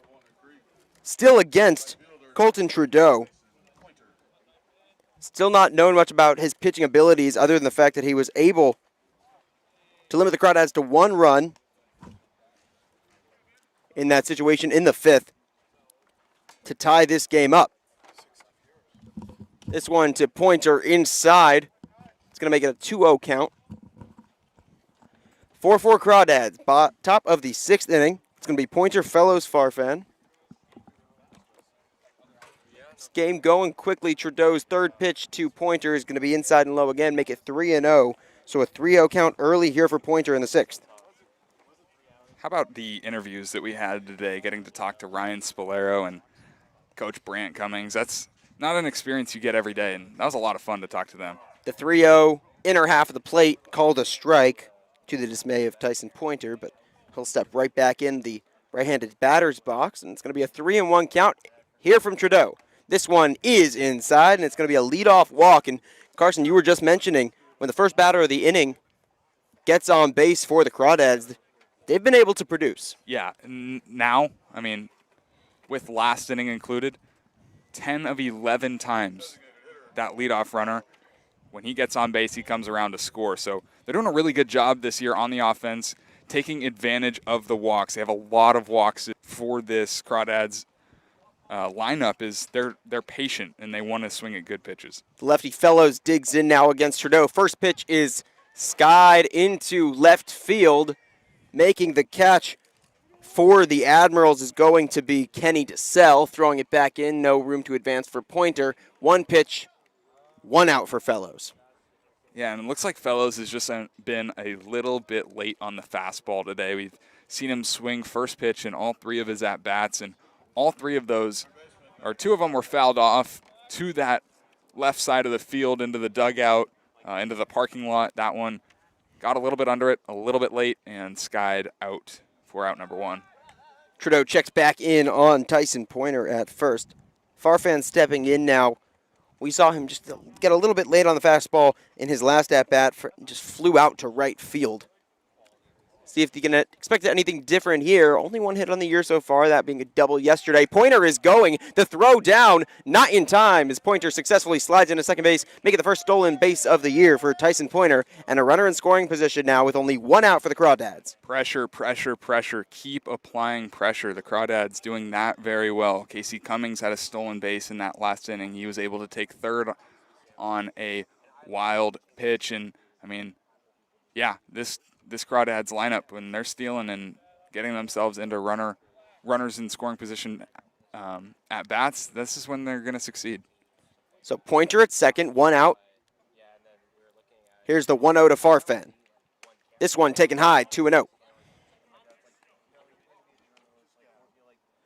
Farfan, University of Illinois, Chicago. 1 RBI so far in the summer. Trying to make it 2 here as he will attempt to drive in Pointer. Here's the 2-0. This one over the plate on an off-speed pitch, 2-1.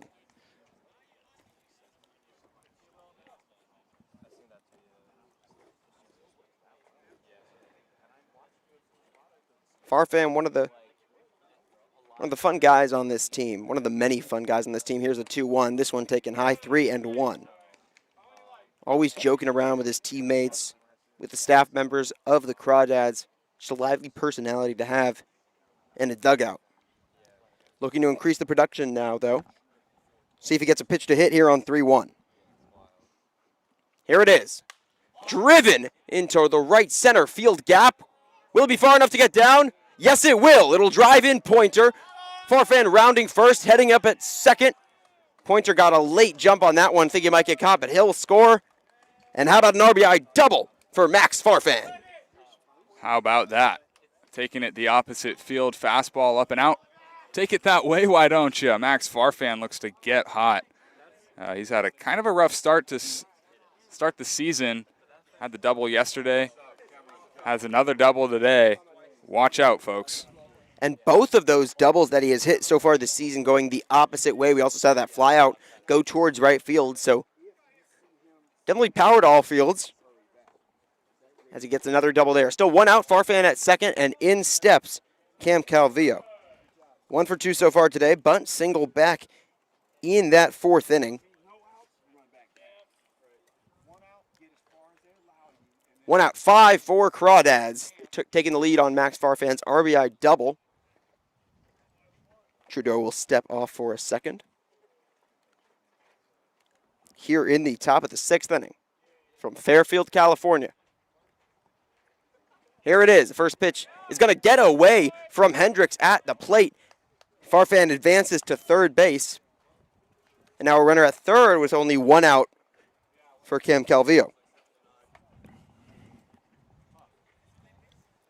2 runs of insurance would certainly be welcomed by this Crawdads team. You saw what happened the other day where it just wasn't enough. No matter what lead they were able to get, it wasn't enough to hold off the Admirals. This one taken on the outer edge of the plate, 2-1 on Cam Calvillo.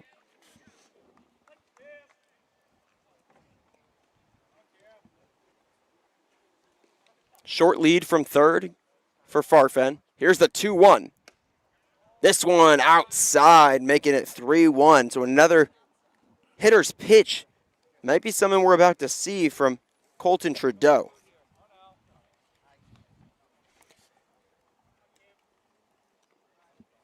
Here's the 3-1. Swung on, fouled towards the Admirals dugout, and we'll see a full count pitch. Yeah, baby, 3-1. That's what we like to call a G-hack right there. He gave everything to that. Just a little bit early on the fastball. So full count now, 1 out. We're counting down here in Fairfield. 3 balls, 2 strikes, 1 out. Runner on third is Farfan. This one fouled back. We'll see another full count pitch. Good job staying alive. It was a good curveball. But it did catch a lot of plate. Calvillo doing his best job to just spoil that, give himself another chance, maybe get himself a pitch he can do something with a little more damage. The full count. This one is swung on and missed from Calvillo. Dropped ball by Hendricks, makes his way over to first, but thrown out. So now 2 outs as Calvillo strikes out swinging. Unfortunate at bat. You're in the driver's seat there, 3-1. Never really see yourself striking out, but a couple good pitches there from Colton Trudeau, and that's the result. So we'll see if the Crawdads are able to add some insurance. Up by 1, 5-4, 2 outs. Runner on third is Farfan. Top of the 6th inning. Here is Nico Button. 0 for 2 today. First pitch is swung on and popped up to the left side of first base. Able to make the catch is Woods, so 1 pitch, 1 out for Nico Button. Farfan stranded at third, but he does put the Crawdads ahead with his RBI double. 5-4 Crawdads will head to the bottom of the 6th inning. You're listening to the Crawdads Baseball on the Walnut Creek Crawdads streaming network.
Back here for the bottom of the 6th inning.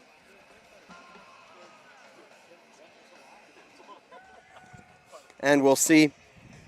It's going to be 6, 7, 8 for the Admirals. Mickey Thompson stays out there for the Dads.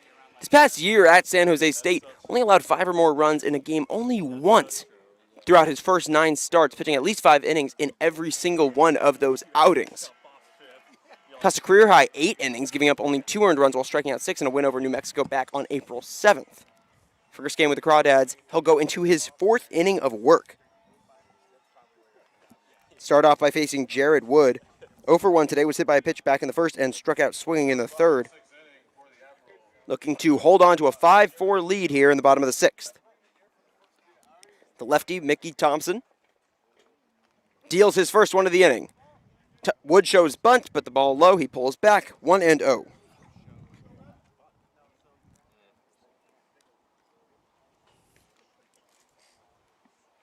So the 1-0 from Thompson. He rocks and deals. This one is softly driven up to the left center field gap. It'll get down in front of Cummings. And a leadoff single for Jared Wood. Jared Wood, he's on base twice today. This one here. Didn't have to do too much to it off the end of the bat. A little bit out in front, and it finds a way to bloop. That's a little bit unlucky for Mickey Thompson, who had retired 8, even more than 8 straight. Mickey Thompson was on a roll before that base hit right there. He had fired 9 consecutive at-bats without a hit.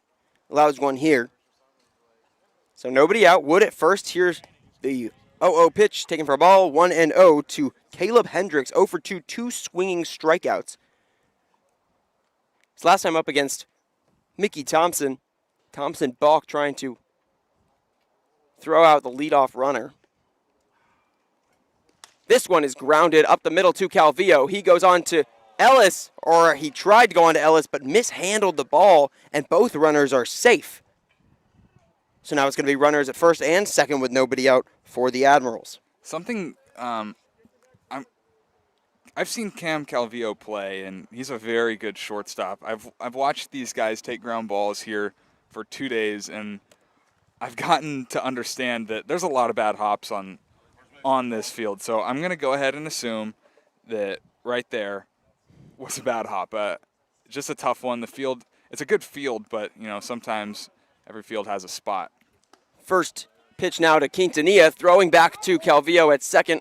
Wood gets back in safe. It's going to be a 1-0 count now to Alden Quintanilla. 1 for 2 today with a double back in the second. So 1-0. 2 runners on for the Admirals. Mickey Thompson in his 4th inning of work out of the pen. Pitch to Quintanilla. Here it is, showing bunt but pulling back. Taking the strike is 1-1 on Quintanilla.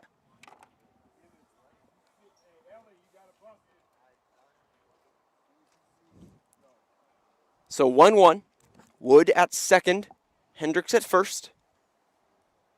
Here's the 1-1 from Thompson, showing bunt again is Quintanilla fouling it straight back. It's going to be 1-2. Of course, the Admirals would like nothing more than a successful bunt, get 2 runners in scoring position, 1 out for their leadoff hitter, who would come after Darryl Dilworth. So 1-2. Corners in. Wood at second. Here's the pitch from Thompson. This one just softly blooped straight to Calvillo at short. 1 gone. Fist. That one in on the hands right there of Quintanilla, and that's going to leave a stinging feeling in his hands for at least another inning and a half. Yeah, he's frustrated with that one. It's going to be Darryl Dilworth up now, flying out to center field. Both of his at-bats in the second and the fourth so far today. Now a chance to tie it up for the Admirals here in the 6th. Wood at second, Hendricks at first. Here's the first pitch to Dilworth. This one fastball taken for a strike, 0-1 on the lower part of the plate. Pound the bottom of the zone. It's so hard to hit a lefty that can command the bottom half of the strike zone, especially with the just natural tail that they produce with that spin on the fastball. If you get it down, you're going to produce a lot of ground balls. The 0-1 with 1 out. It's going to be taken outside to Dilworth, 1-1. Thompson pitched 6 scoreless innings, earning the win over Fresno State back on March 4th, of course, with San Jose State. The 1-1 now to Dilworth is grounded to Farfan at third, goes on to Ellis at second for 1, and Finney at first for 2. Getting out of the double play and allowing no runs to score after getting the first 2 on base with nobody out. Still 5-4 Crawdads going into the top of the 7th inning. You're listening to the Crawdads Streaming Network.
So Enyart checks back in, looking to come in this game in the top of the 6th inning, pitching for the Bay Area Admirals. This call to the bullpen brought to you by NorCal Oaks. NorCal Oaks is a nonprofit organization dedicated to developing skilled players who want to excel in the game of baseball and softball.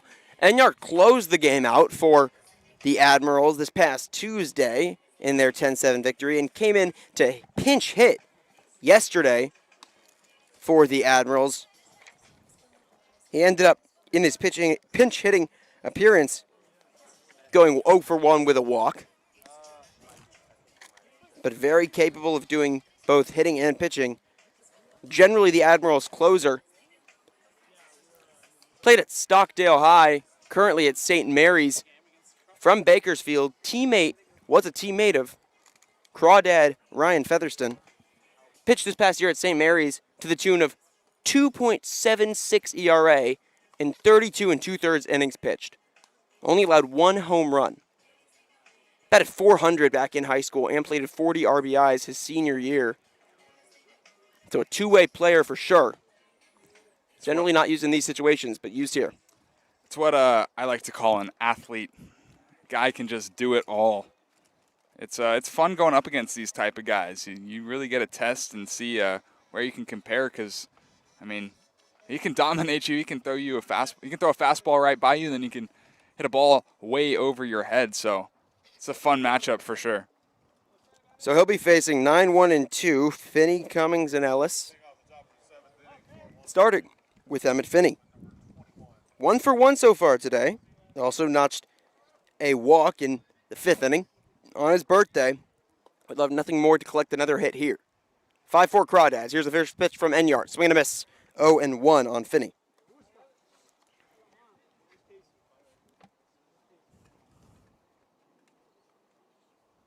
Finney, 3 home runs this year for Ohlone. And this one is driven straight at the shortstop, Garrett Santos, for the first out of the inning. And well hit ball, but not too far out of reach for Garrett Santos.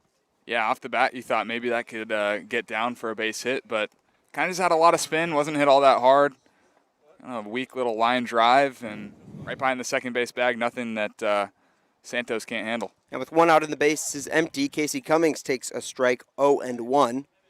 5-4 Crawdads, top of the 7th inning. Enyart kick steals high, 1-1.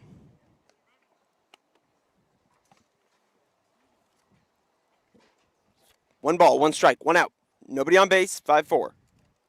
Here's the 1-1. This one taken on the inside side of the plate. It's going to be 1-2 on Casey Cummings. Homering in back-to-back days. The 1-2 from Enyart.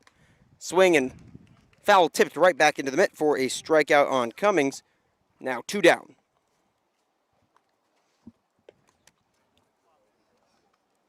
It's going to be Ryan Ellis up now. 1 for 3 with a single and a stolen base so far today. Here in the top of the 7th with nobody on. He will fire a single over Quintanilla's glove, and it's going to be a second hit on the day, a multi-hit day for Ryan Ellis. This look around the CCL is brought to you by American Stage Tours. American Stage Tours, small enough to care and large enough to compete. The Solano Mudcats are taking on the Healdsburg Prune Packers. That's opening day at Recreation Park. It's in the pregame, starts at 6 o'clock. So now with Ellis at first, Enyart will face Ryan Brome. First pitch to him with 2 outs, going to be fouled back, 0-1. One of only 2 Crawdads today yet to notch a hit. Him at Nico Button. 0 for 3 with a strikeout and 2 flyouts. Ellis at first. 0-1 on Brome. Throwing back is Enyart. No luck on that one. Ellis gets back in safely. So 0-1. 2 out. Enyart to Brome. A little bit low and inside. It's going to be 1-1. Ryan Brome played for Texas Tech this past year. Started only 5 games, though, but had one big 3-hit game against UT Arlington, the school of his teammate, Tyson Pointer. The 1-1 to Brome. Swing and a miss. 1-2. Went to Katy High School. Did Brome, 3-year letter winner under Coach Thomas McPherson. Senior year was voted first team All-State of the Texas area. The 1-2 to him. This one fouled back to 1-2. Just a little bit late. That's what I've seen from Brome today. Just a little bit late. Being cheered on by his teammates. Ellis at first. 2 outs. 1-2 count on Ryan Brome in a 5-4 game for the Crawdads. Top of the 7th. Here it is. Ellis goes. Swing and a miss from Ryan Brome, and it'll be the 3rd out. So no runs on 1 hit. No errors. We will go to the bottom of the 7th. 5-4 Crawdads. You're listening to the Crawdads on the Walnut Creek Crawdads streaming network.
So from one San Jose State Spartan to another, it's going to be Joey Camarada to take this bottom of the 7th for the Crawdads. This call to the bullpen brought to you by NorCal Oaks. The NorCal Oaks is a nonprofit organization dedicated to developing skilled players who want to excel in the game of baseball and softball.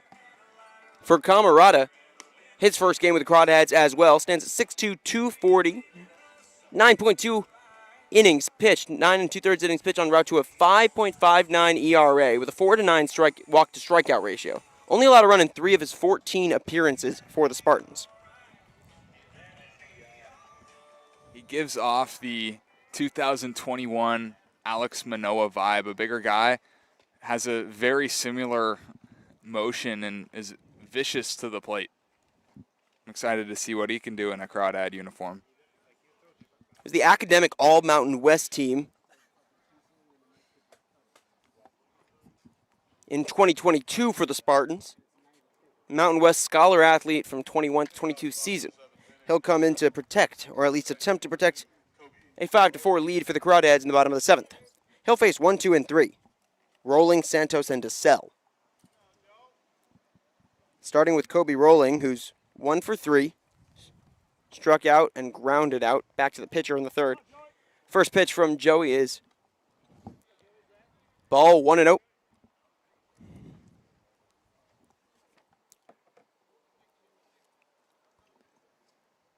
One 1-0 from Camarada. Here it is. This one a little bit outside. It's going to be 2-0. For the Spartans this past year, there was a stretch from April 16th to May 9th where Camarada did not allow a run. It was in 4 appearances consecutively. Here it is, the 2-0 to Rolling. This one low, and Rolling says it hit him, and it did. So he'll head to first base in a leadoff hit by pitch on Camarada. Yeah, it looked like a pull yank changeup right there. Is from what I saw, is just held onto it for a little bit too long and clipped the foot of Kobe Rolling. We've seen what the Crawdads have been able to do when they got the leadoff runner on base to start an inning. Let's see if the Admirals can follow suit. So now with the runner at first being rolling, it's going to be Garrett Santos, 2 for 3, 2 singles. He might just add another hit here, but he won't as Cummings tracks that fly ball down. Hard hit, but right into the mitt of Casey Cummings. No one able to advance, 1 out. That's just baseball. That's almost as good of contact as you can get right there. Barreled it up, right back up the middle, right into the glove of Casey Cummings. Just unfortunate. You hate to see it. Speaking of things you hate to see, how about Kenny DeSell? In this one, 1 for 3, but that one hit is a triple. Rolling, not going on this pitch. It's going to be a ball outside, 1-0 from Camarada. DeSell continuing his hot streak to the season, to start this season. 1 ball, no strikes. Runner on first is rolling. It's going to be a ball that gets by Button. Rolling heads up awareness to go to second base. And now the Admirals will have a runner in scoring position with 1 out. That's a tough one to block there if you're Nico Button. I don't think in any way, shape, or form is he expected to go down and block that. But if he were to do so, it would have kept a free 90 feet. And a little unfortunate that he couldn't keep that in front. But a tough play nonetheless. So 2-0 now from Camarada to DeSell. Here it is. This one's going to be a ground ball straight to Ellis at second. Takes a bad hop, and everyone will be safe. Rolling goes on to third. DeSell goes on to first. And, of course, if you're Kenny DeSell, of course that one's not going to be able to be handled by Ellis. You're going to have to get to base if you're facing the Crawdads, aren't you? On-base machine, any way, shape, or form. I mean, Kenny DeSell, he just finds ways to reach base. He's only been out twice. Of course, that's not going to be a hit, but on-base percentage is high. So now DeSell will go for second on the first pitch, and it'll get by Ryan Ellis at second base. Going on to third is DeSell, and going to get in safely. So an abysmal play there, but a great play for the Admirals, as they knew exactly what they were doing, attempting to steal second, so that if the throw did get by, Rolling would be able to score.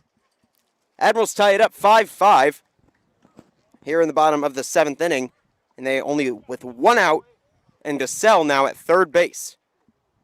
It's going to be 0-1 on Wolf. Going to be inside, 1-1.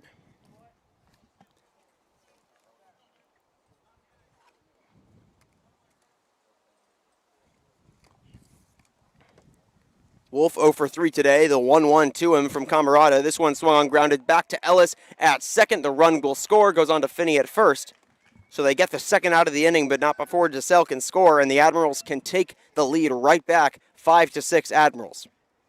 Well, that's just how quick things can change in the game of baseball. 1 minute you're up by 1, and you have your guy out there looking to close them down. This bullpen for the Crawdads has been really good. That's the first run that the bullpen has allowed in the last 2 games.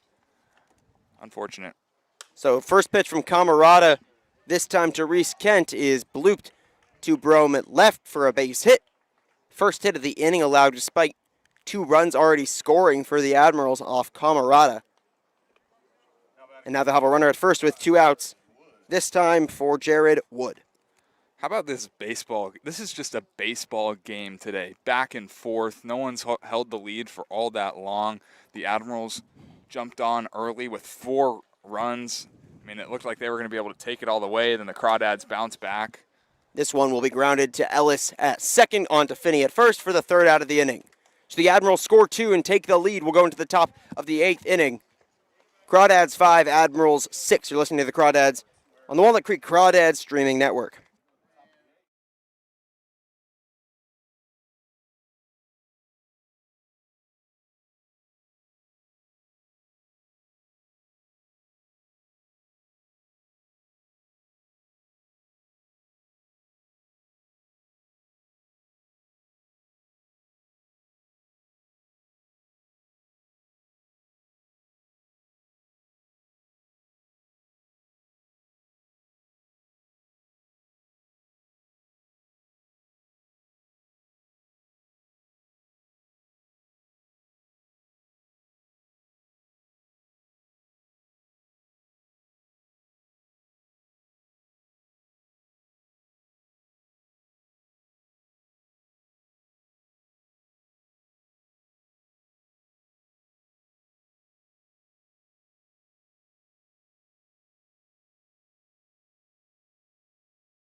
So Enyart stays in for the Admirals, who will face 4, 5, and 6 for the Dads, down 5-6 in the top of the 8th inning.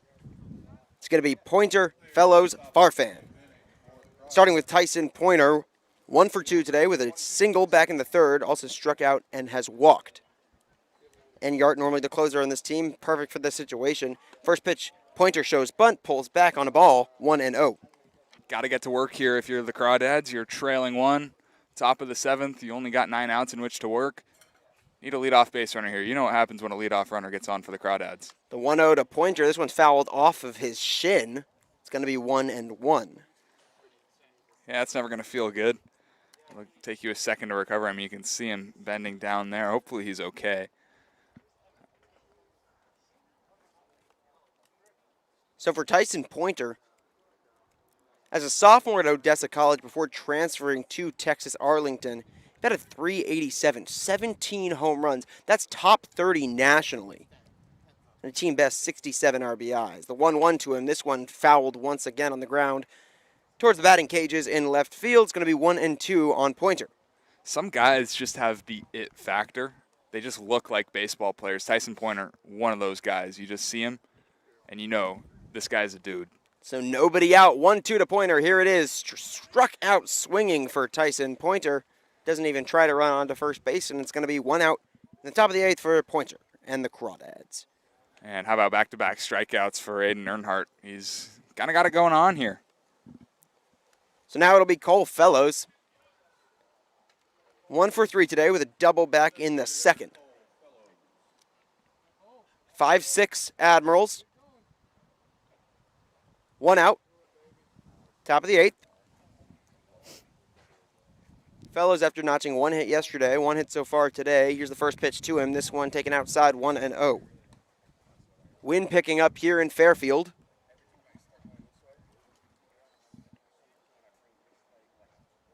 One out, nobody on. 1-0 to Fellows. Here it is. This one outside as well, 2-0.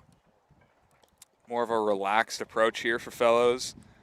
Had he was first pitch swinging on all 3 of his at-bats prior to this. Go, go, go. The 2-0 now to Fellows. Swing and a miss. Strike 1. Strikeouts have really been, unfortunately, a theme today for the Crawdads. They've struck out 8 times compared to the Admirals' 6. And 4 of those were from Mickey Thompson. Such an electric debut for him in a Crawdads uniform. Here's the 2-1 to Cole Fellows. Swing and a miss again, 2-2. Has him fooled on the changeup right now. Fellows selling out on the heater and tossing a couple Earnhardt tossing a couple of changeups. Has him way out in front. So the 2-2 with 1 out here to Fellows. This one is lined sharp on the ground to Wood at third. Goes on to Quintanilla at first for the second out of the inning. That's really good pitch sequencing there from Aiden Earnhardt. He goes to the changeup a couple times, gets Fellows swinging out in front of the changeup 2 times in a row. Then you bust a fastball in on the hands, and that's pretty much the contact you're going to get. Not hit very hard at all. Not a terrible swing by any means, just a little bit late for Cole Fellows. And that's good pitching from Aiden Earnhardt. So now with 2 outs, it's going to be Max Farfan doubling his last time up to give the Crawdads the lead. This first pitch is going to be an off-speed pitch inside, 1-0 to Farfan. 1 for 3 on the day. Nobody out on base. 2 outs, 1-0 to Farfan. Swinging fouled straight back, 1-1. Love the swings the Crawdads have been taking in this game. I mean, they've got some intent behind them. They're not looking for a single. No, they want doubles, they want triples, and they want the long ball. If anyone can hit a long ball in this Crawdads lineup, it's Max Farfan. The 1-1 taken nearly at the head for a ball, 2-1. Graduated in 2020 from Jesuit College Prep School of Dallas. So now the 2-1 with 2 out to Farfan. Here it is from Enyart. Swing and a miss, 2-2. Another, just a good hack. You know, just because you don't make contact doesn't mean it's not a good swing. That's a good swing there from Farfan. Deuce is wild. 2 balls, 2 strikes, 2 out. Here it is to Farfan. This one is grounded to Wood at third. Goes on to Quintanilla at first for the third out of the inning. So we'll head to the bottom of the 8th. Crawdads still down 5-6. You're listening to the Crawdads on the Walnut Creek Crawdads streaming network.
So Camarada stays in to handle this bottom of the 8th inning. It's going to be Caleb Hendricks starting things off in the bottom of the 8th for the Admirals, who are up 6-5. Camarada's first pitch to him. This one a little bit on the inside edge of the plate, but taken for a strike, 0-1.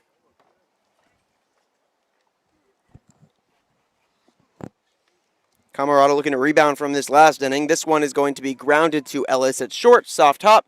On to Finney at first for the first out of the inning. Good first out from Camarada. A little bit of a bounce back. He had a rough start to his last inning, then retired 3 straight. Now he's got 4 straight batters retired. Let's see if he can keep this streak going. So now it's going to be Chase Graves pinch hitting for Alden Quintanilla. Chase Graves got the start yesterday in the 2-hole. Went 0 for 3, but notched 2 walks. First pitch to him is going to be a swing and a miss. 0-1 to Graves. Joey Donnelly is going to take over for Ryan Brome in left. Brome will move to center field. He's taking over for Casey Cummings, who's dealing with some muscle tightness. The 0-1 to Graves, taken for a strike, 0-2. Just about every Crawdad fan nightmare. Casey Cummings removed from the game due to injury. The past 2 games he's had, understandably so. So now 0-2 from Camarada to Graves. Here it is. It's going to be taken low, 1-2. I mean, Casey is right there. We could ask him how he's feeling. So now 1-2. Infield back. Here it is from Camarada. This one's going to be a wild pitch on what looked to be a slider, but nobody on base. No worries, 2-2. Now to Chase Graves with 1 out. Yeah, Camarada has that almost 3/4 delivery. It's really easy to just do exactly that. Pull, gank, a fastball, changeup, whatever it might be in the left-handed batter's box. Here it is, taken high on a fastball to Graves, and it'll be a full count. Your dispersion rate as a guy that's thrown from a 3/4 angle, it's going to be where it is. It's going to be up and in to down and away to a right-handed hitter. And that's pretty much what we've seen here from Joey Camarada. So we're counting down now. 3 balls, 2 strikes, 1 out. Here it is to Graves, who swings and misses at an off-speed pitch for the second out of the inning. Wow, that was just some plain filth from Joey Camarada. Looked like maybe a slider. Couldn't really tell from the angle that we're at, but nevertheless, how about that? So it's going to be another pinch hitter for the Admirals. It's going to be Seth Gwynn pinch hitting for Daryl Dilworth. Here is the first pitch from Camarada, fouled back, 0-1. Graves also drew a start yesterday, went 0 for 3 with a walk. Or rather, Gwynn did. Los Medanos College from Concord. Here it is on 0-1, taken for a ball to Gwynn. Started 27 games for Los Medanos this past year, bat .275, only one long ball, but 9 RBIs and 18 runs. Here's the 1-1 to him, taken low, 2-1.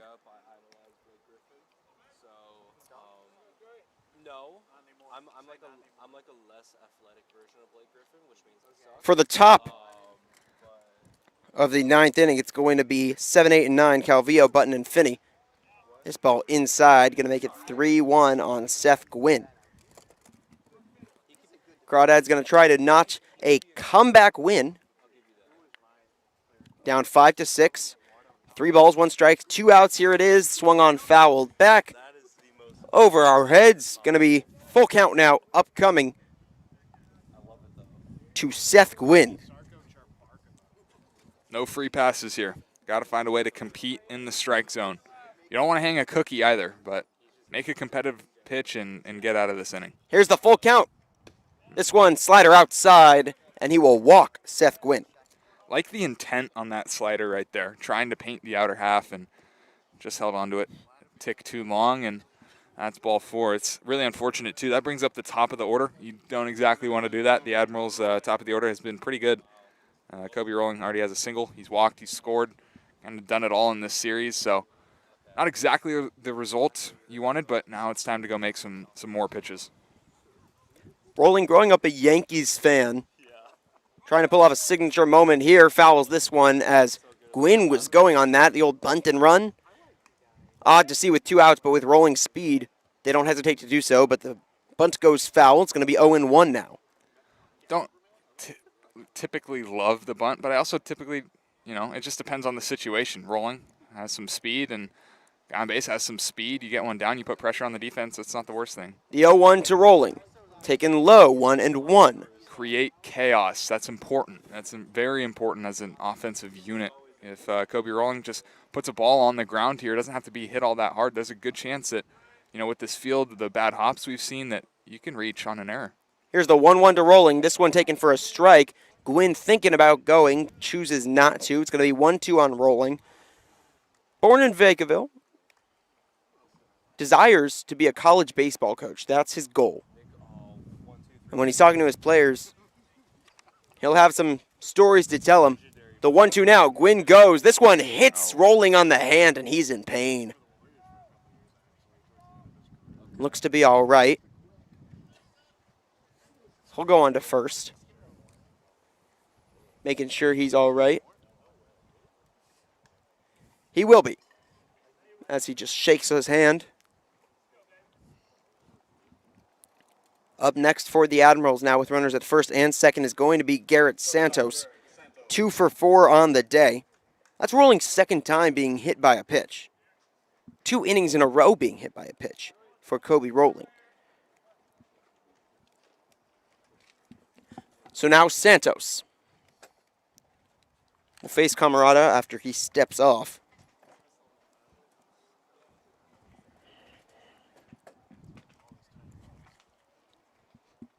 No hits in this inning. A walk and a hit by pitch. Gwynn is going to go, and so is Rolling. This one grounded straight to Finney at first. No problem for him there. Takes it to the bag unassisted, and that'll be the end of the inning. So no runs allowed, no hits, no errors. We're going to the top of the ninth. Crawdads will try to launch a comeback. 6-5 Admirals. You're listening to the Crawdads on the Walnut Creek Crawdads streaming network.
So Enyart stays in for the Admirals. This will be his third inning of work. He'll face 7, 8, and 9, starting with Cam Calvillo. Calvillo, an all right day today. 1 for 3, bunt single in the fourth. Wonder if he goes back to it now, knowing how much success the Crawdads have had with the leadoff runner on. Yeah, you know, just some digging I did by myself and found that information out. A+ journalism, if I do say so myself. Wouldn't argue with you there. So Calvillo, the Gonzaga commit. Here it is from Enyart on 0-0. This one swung on straight to Wood at third. On to Luke Rossi, who checks in at first base. 1 pitch, 1 out. Hot shot, look out. That's why they call it the hot corner. I mean, of course, I don't know the exit velo, but I can tell you that ball was really hit hard and kind of an unfortunate out there for Cam Calvillo. The past 3 Crawdads hitters have all grounded out to Wood at third. So now it's going to be Nico Button, the catcher, 0 for so far today. Takes this first pitch for a strike, 0-1. Duroff in the on-deck circle. This one's going to be grounded to Rolling at second, on to Rossi at first for the second out of the inning, and a quick 2 outs for Adam Enyart and the Admirals. Well, that's a much tougher play than Kobe Rolling made it seem. I mean, that's to his right on the arm side, charging in. It was not hit hard at all. His momentum is carrying him towards third base. He's throwing to first base. That's a very nice out number 2. Kobe Rolling, that's a round of applause right there. It's going to be Brian Duroff pinch hitting for Emmett Finney. Duroff, so far, drawing a start in each of the previous 3 games. Got an off day today, hitting .250. 4 RBIs, though, on 3 hits. And we'll look to get something going for the Crawdads with 2 outs here in the top of the 9th inning. They'll face Enyart. First pitch is going to be hard ground ball on a hop. This time, not to first in time, as it looked like the throw pulled Luke Rossi off the bag, and Duroff reaches first safely. And this gives way for another pinch hitter for the Crawdads, Joey Donnelly. Well, it doesn't really get much more routine than that. Not hit very hard. It's just an errant throw. And Joey Donnelly, he gets scary out in the batter's box, so look out here. 1 swing of the bat puts the Crawdads on top. For Joey Donnelly, so far this year, we know about the home run he had in that first game, hitting .429 on the year so far. Duroff leads off from first. First pitch to Donnelly is going to be a little on the inner edge of the plate, 0-1 for a strike. Yeah, we're going to have a broadcast umpire moment here. Looked a little low. I don't blame you for thinking that. Duroff at first. This one to Donnelly, swing and a miss, and a quick 0-2 count now to Joey Donnelly. Admirals lead 6-5. Top of the 9th, 2 outs.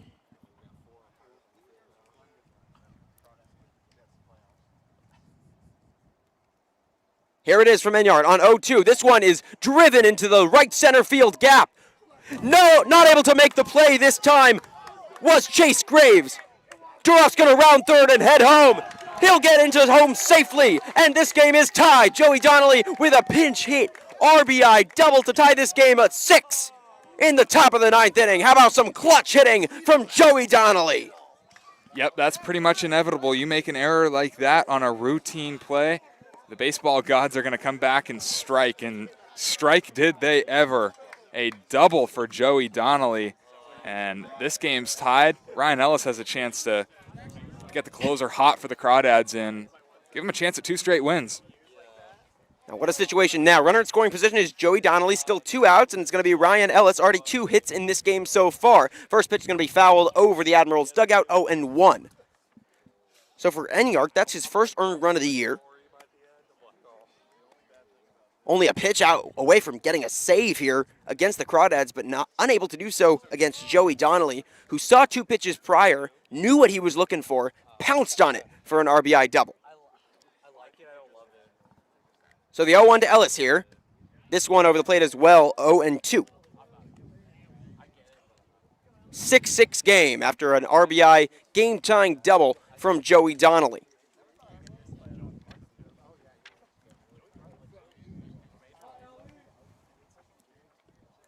Checking on second, the 0-2 to Ryan Ellis is going to be swung on and missed as Ryan loses his bat there. Swinging strikeout. But Joey Donnelly ties this game up at 6. We'll head to the bottom of the 9th. You're listening to the Walnut Creek Crawdads streaming network.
Camarada stays out there for the Dads, who will look to head to extra. 6-6, bottom 9. Jake Baum alongside Carson Mercier. It's going to be Kenny DeSalle. No one the Crawdads would like to see less right now than Kenny DeSalle. Yeah, I said it earlier in this game. He's been the thorn in the Crawdads' foot here today. So nobody on, no out. Kenny DeSalle leading the inning off. Swing and a miss on the first one from Camarada here in the bottom of the 9th inning. Love that cut. Trying to do damage. He's trying to untie this ball game. He doesn't want to play extras. That's just a big swing there. So now on 0-1, we'll see what Camarada goes to against Kenny DeSalle. Here it is. This one low on an off-speed pitch, 1-1.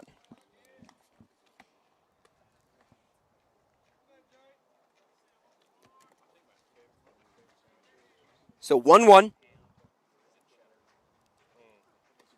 Here it is to DeSalle, low, 2-1.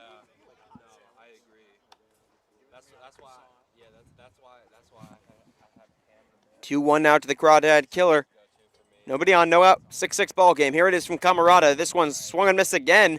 Almost out of his shoes was Kenny DeSalle. It's going to lead to a 2-2 count.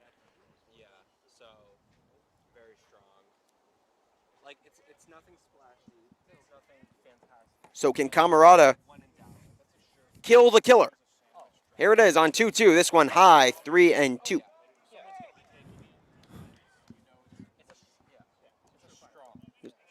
They check down to first, but they say he didn't go. 6-6 here in Fairfield. Here's the full count pitch. Swung on and grounded back to Camarada at first. Loses a hold of it, but gets it back on. This time to Brome, who was checked in at first base for the first out of the inning. Great way to get out Kenny DeSalle for the first out of the bottom of the 9th. Yeah, needed out number 1 there. That's the most important out in the 9th inning. Out number 1.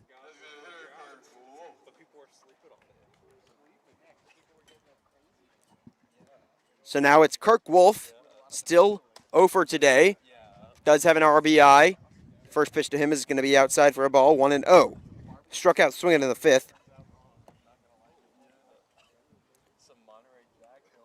Nobody on. 6-6 ball game. Here's the 1-0 to Wolf. This one taken outside, 2-0. 2-0, this is a huge pitch coming up. You can't give free bases, especially in a tie game in the 9th inning. you got to find a way to work back here. The big man on 2-0. This one, they're going to say it hits Kirk Wolf. So his first time on base today will come off of a hit by pitch. What else?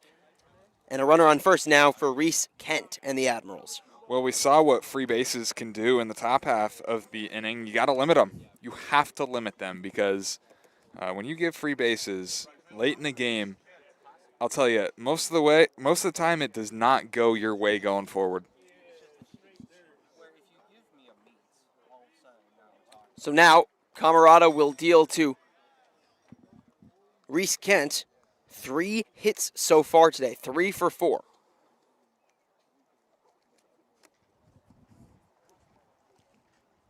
So 0 for 1, swinging on a foul ball there was Kent. Here's the 0-1. This one is going to be tapped foul, 0-2. So Wolf at first. Kent redshirting this past freshman year at St. Mary's. Prior to St. Mary's was the All-Tri-River Athletic Conference champion, hitting .422 with a .475 on-base percentage and 8 stolen bases. So now the 0-2 to him. Swung on, fouled back into the netting and the screen. 0-2 again. That's a protect swing if I've ever seen one. Down 0-2, get a pitcher on the corner. You know you got to fight it off. Anything close, most likely going to be called a strike. Throw the bat at it, make some contact, and see another pitch. On 0-2, here it is from Kent. A wild pitch gets by Button. Wolf able to take second. Now runner in scoring position for the Admirals in the bottom of the ninth in a 6-6 game. To give you an idea of how good Reese Kent was back in high school, he had an average exit velocity of 92 miles per hour. The average MLB exit velocity is 87 miles per hour.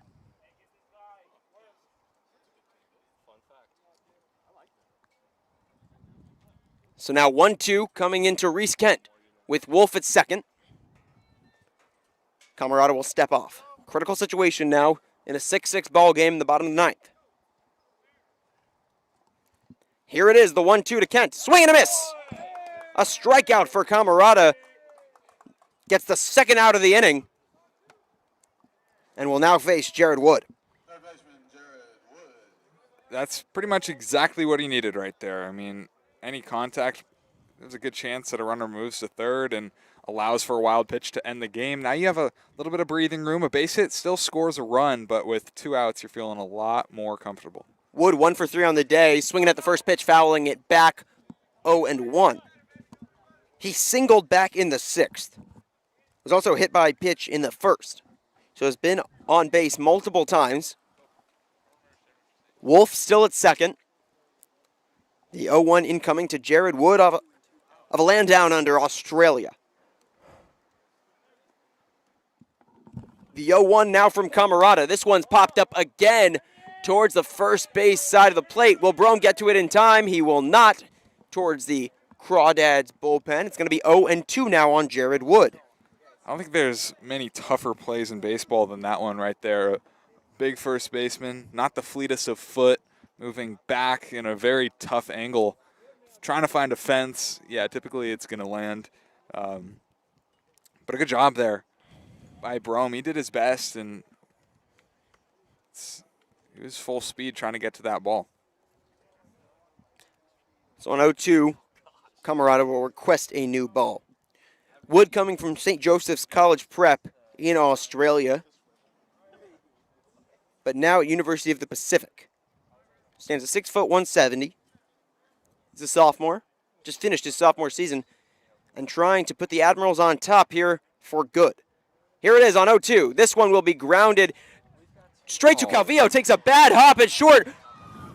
Throwing in from left is going to be Donnelly, and the Admirals will win this ball game on a ball that hit Cam Calvillo in the face on a bad hop. You were talking about this field the entire game, and what a way to end the game for the Crawdads. Heartbreaking loss on a ball that just took a terrible hop. Yeah, and that's a tough way to lose. Definitely a moral defeat. There's not really much to say. I mean, that play gets made 10 times out of 10 if that, if the field isn't in a little bit of rough condition, tough hop, and it's really tough to see a team go out like that. But nevertheless, I mean, that's not the end-all be-all to this game. There are definitely situations in which Crawdads need to clean up a little bit, but tough loss, tough series lost as well. So now the Crawdads will drop to 1-2 on the season in league play. A game they will have to have short memory with as they take on, just this Saturday, they'll take on the Solano Mudcats back at home for a short set. Play Solano on Saturday, Sonoma on Sunday, off day Monday. So that's all here from Billy and Louise Yarborough Stadium in Fairfield, California, on the campus of Solano College. We're going to have a post-game for you in a moment with Justin and Kobe. But what a way to end it. 7-6 is your final score in favor of the Bay Area Admirals. I've been Jake Baum alongside my broadcast partner Carson Mercier. Stay tuned for the post-game in just a moment. Thank you so much.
Hello and welcome to our post-game show here on the Crawdads Network.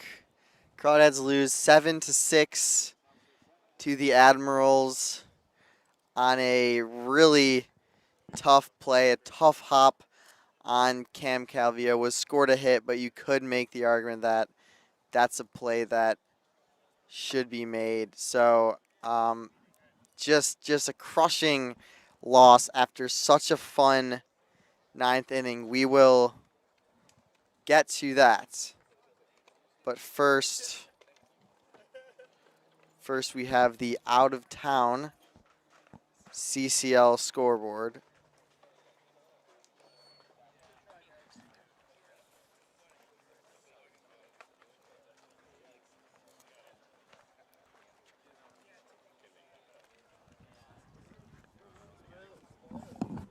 Where's the ad read? Where did I find that? That's sense.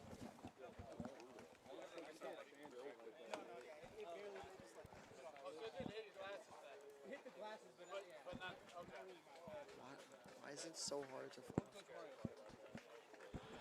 All right, sorry folks, we might have lost you there for a second, but as Kobe was alluding to, the CCL out-of-town scoreboard is brought to you by American Stage Tours. American Stage Tours, small enough to care and large enough to compete. And so, Kobe, I think you had some of those scores up, if you will. Yes. So things just getting underway in the rest of the CCL. The Menlo Park Legends, not in the CCL, are beating the San Luis Obispo Blues 2-0. The Heldsburg Prune Packers are winning 2-0 in the bottom of the first versus the Solano Mudcats. The Arroyo Seco Saints lead 1-0 on the Ventura Pirates in the bottom of the first. And Lincoln and Sonoma at Arnold Field in Sonoma are scoreless in the top of the second. A lot of games today. Yes, Good to a see. lot of games today. Glad to see. Brought to you by American Stage Tours. Large enough to compete, small enough to care. And let's talk about the game that just ended. Down 4-0 to start. Mickey Thompson shuts the door for 4 innings. Crawdads comeback. Homer by Casey Cummings. Farfan breaks the tie with an RBI double. And then in the 9th inning, when things look bleakest, 0-2, 2 outs. Actually, before that, Brian Duroff pinch hits, 2 outs, an errant throw made by the shortstop. Runner on base for Joey Donnelly, also pinch hitter coming in for Casey Cummings. And 0-2, 2 outs, and he rips a double behind the center fielder to score Duroff. And, I mean, that was just an incredible moment.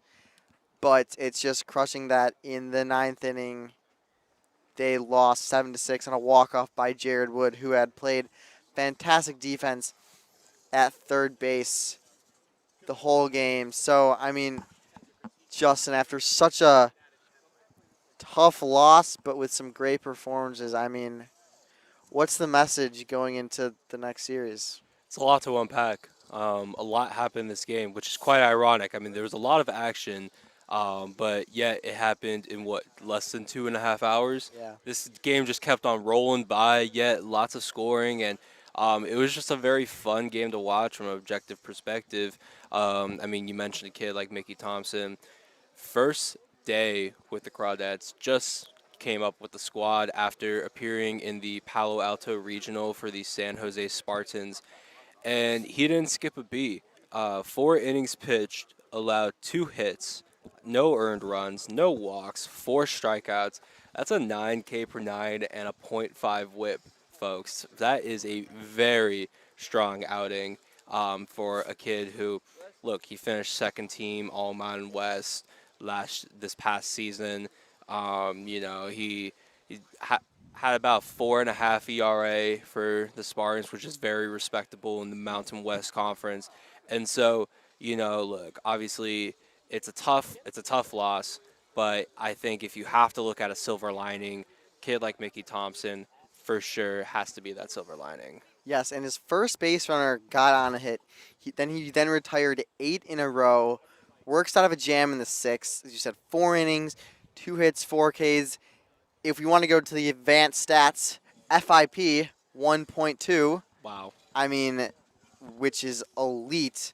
I mean, he would have for sure been our player of the game if we had one. Unfortunately, they lost. But I mean, yeah, I mean, Casey Cummings, another great performance. He unfortunately had to be taken out in the 8th inning due due to muscle tightness. And obviously, Is that the official word, muscle tightness? yes, All right. that is the official word. Thank you, because in my recap, I put unknown injury, so I will, according to Kobe Siegel, muscle tightness. Thank you very much. Yes, it's according to me via a conversation I heard between him and Brent because we're sitting right by the dugout, so we can hear those conversations, which is pretty cool. It's awesome, yeah. But I mean, yeah. So hopefully, I mean, really no reason to send him back out there, especially with an off day tomorrow. yeah. You only have stuff to lose. I mean, we'll see on Saturday if he's in the lineup. Well, that was what, in the 8th inning, right? Yeah, yeah. So, I mean, yeah, look at it.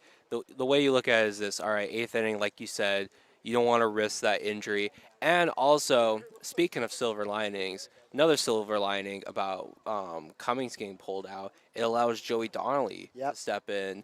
And obviously, we know what Joey Donnelly is capable Rakes, of. just rakes. And, you know, he got the opportunity with the game on the line to produce for his squad, and he did, you know. So, obviously, you don't want to see a guy like Cummings come out, but at the same time, you were able to see the Moon Man step in, and boy, did he launch off or what. I mean, that was just very impressive from Mr. Donnelly, and unfortunately, no one's going to remember it because of what happened, but, you know, that's something that we want to throw out there, make sure that, hey, if you didn't catch this game, which, by the way, you could check it out on YouTube, Walnut Creek Crawdads YouTube channel, shameless plug.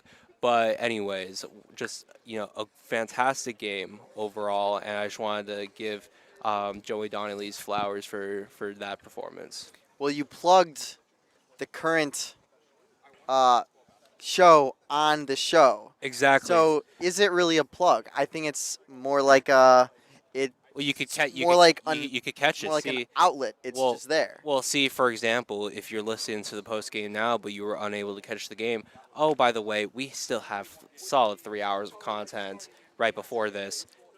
Don't rewind right now. Listen to our beautiful voices, but eventually you're going to want to have to pull back and check out this fantastic game we just saw with our own very eyes. Yeah, and I will contend the point that no one will remember it.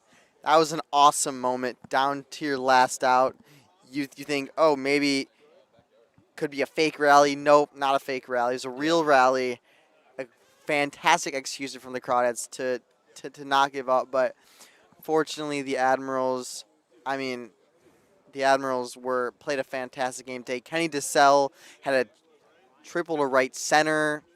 I mean, he continues to kill the Crawdads. He's unreal, man. I mean, he's literally in front of us right now. He had an 800 OPS at Solano, and I mean, he is a fantastic player. Yeah. What do you think about him? I mean, if he wants to come over to Walnut Creek, I'm sure we would accept him.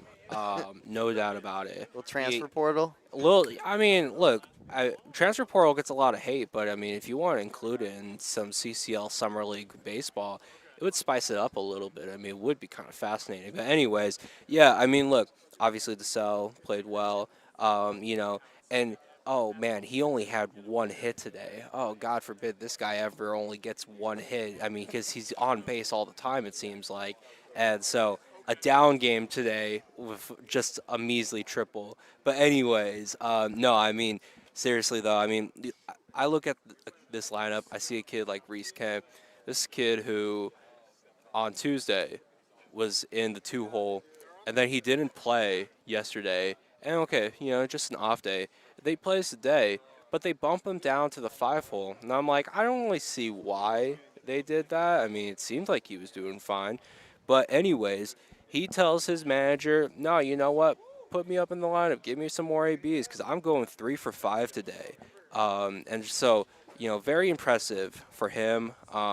And so, yeah, you know, I mean, it's, you know, the Admirals had a good day today, too. I mean, I think both lineups looked very good. And this is something we've seen these 4 games with the Crawdads, is that the Crawdads lineup breaks. And is there anything you want to talk about when it comes to the Crawdads lineup? Well, I mean, yes. I mean, this Crawdads lineup, they have raked, but it's been a bunch of different people. Say, I mean, Ryan Ellis, 2 hits. Mac Farfan ripped a double. Cole Fellows ripped a double. I mean, just up and down the lineup has been really fantastic. Emmett Finney, the birthday boy, with a hit and a walk. There you go. So, I mean, just up and down the lineup has just been fantastic. And on the other side, one guy I really want to point out, Adam Enyart. He has closed the 2 wins by the Admirals. The first game was 1 innings. This game was 3 innings. Combined in those 2 appearances, he has 4 innings, 1 run, 2 hits, and 6 strikeouts. So, I mean, 6 strikeouts and 15 batters faced. That is fantastic. Only 1 run. He has been their Shohei Ohtani because yesterday in the game, he also had 2 plate appearances, and one of them was a walk. So, I mean, he's just a really impressive player, kind of an unorthodox pitching setup. Before the pitch, he kind of reminds me of an Edwin Diaz-like player. Okay, I like the comp. So, I mean, just he has been very impressive, along with Kenny DeStell. Those 2 for me are the most impressive. Yeah, for sure. And I also just want to talk about the Crawdads defense here. And obviously with that last play, it was scored a hit. But like you said, one could argue that it could have been an error. But not just that. I mean, the Crawdads, with their 7 runs allowed, 4 of them were unearned with 5 errors. And like I said, it could have been a 6th error. It could have been a 5th unearned run.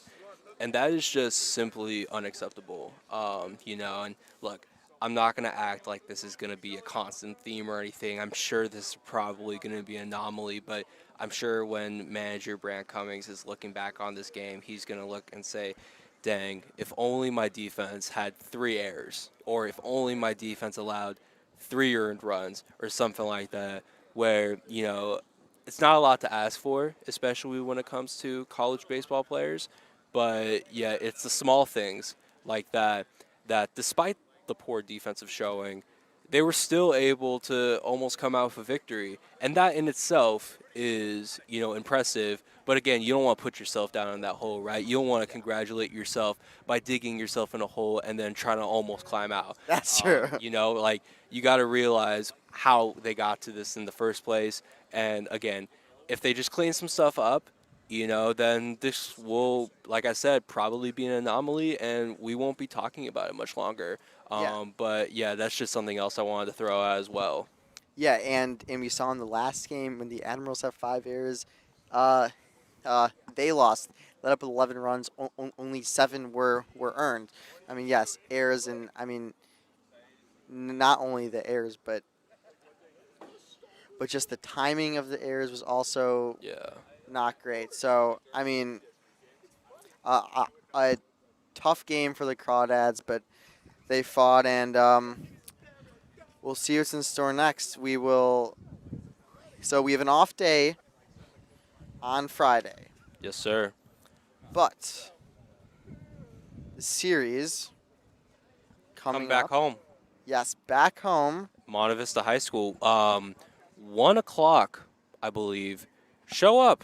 I mean, Yes, versus the Solano Mudcats. There will be mud pies.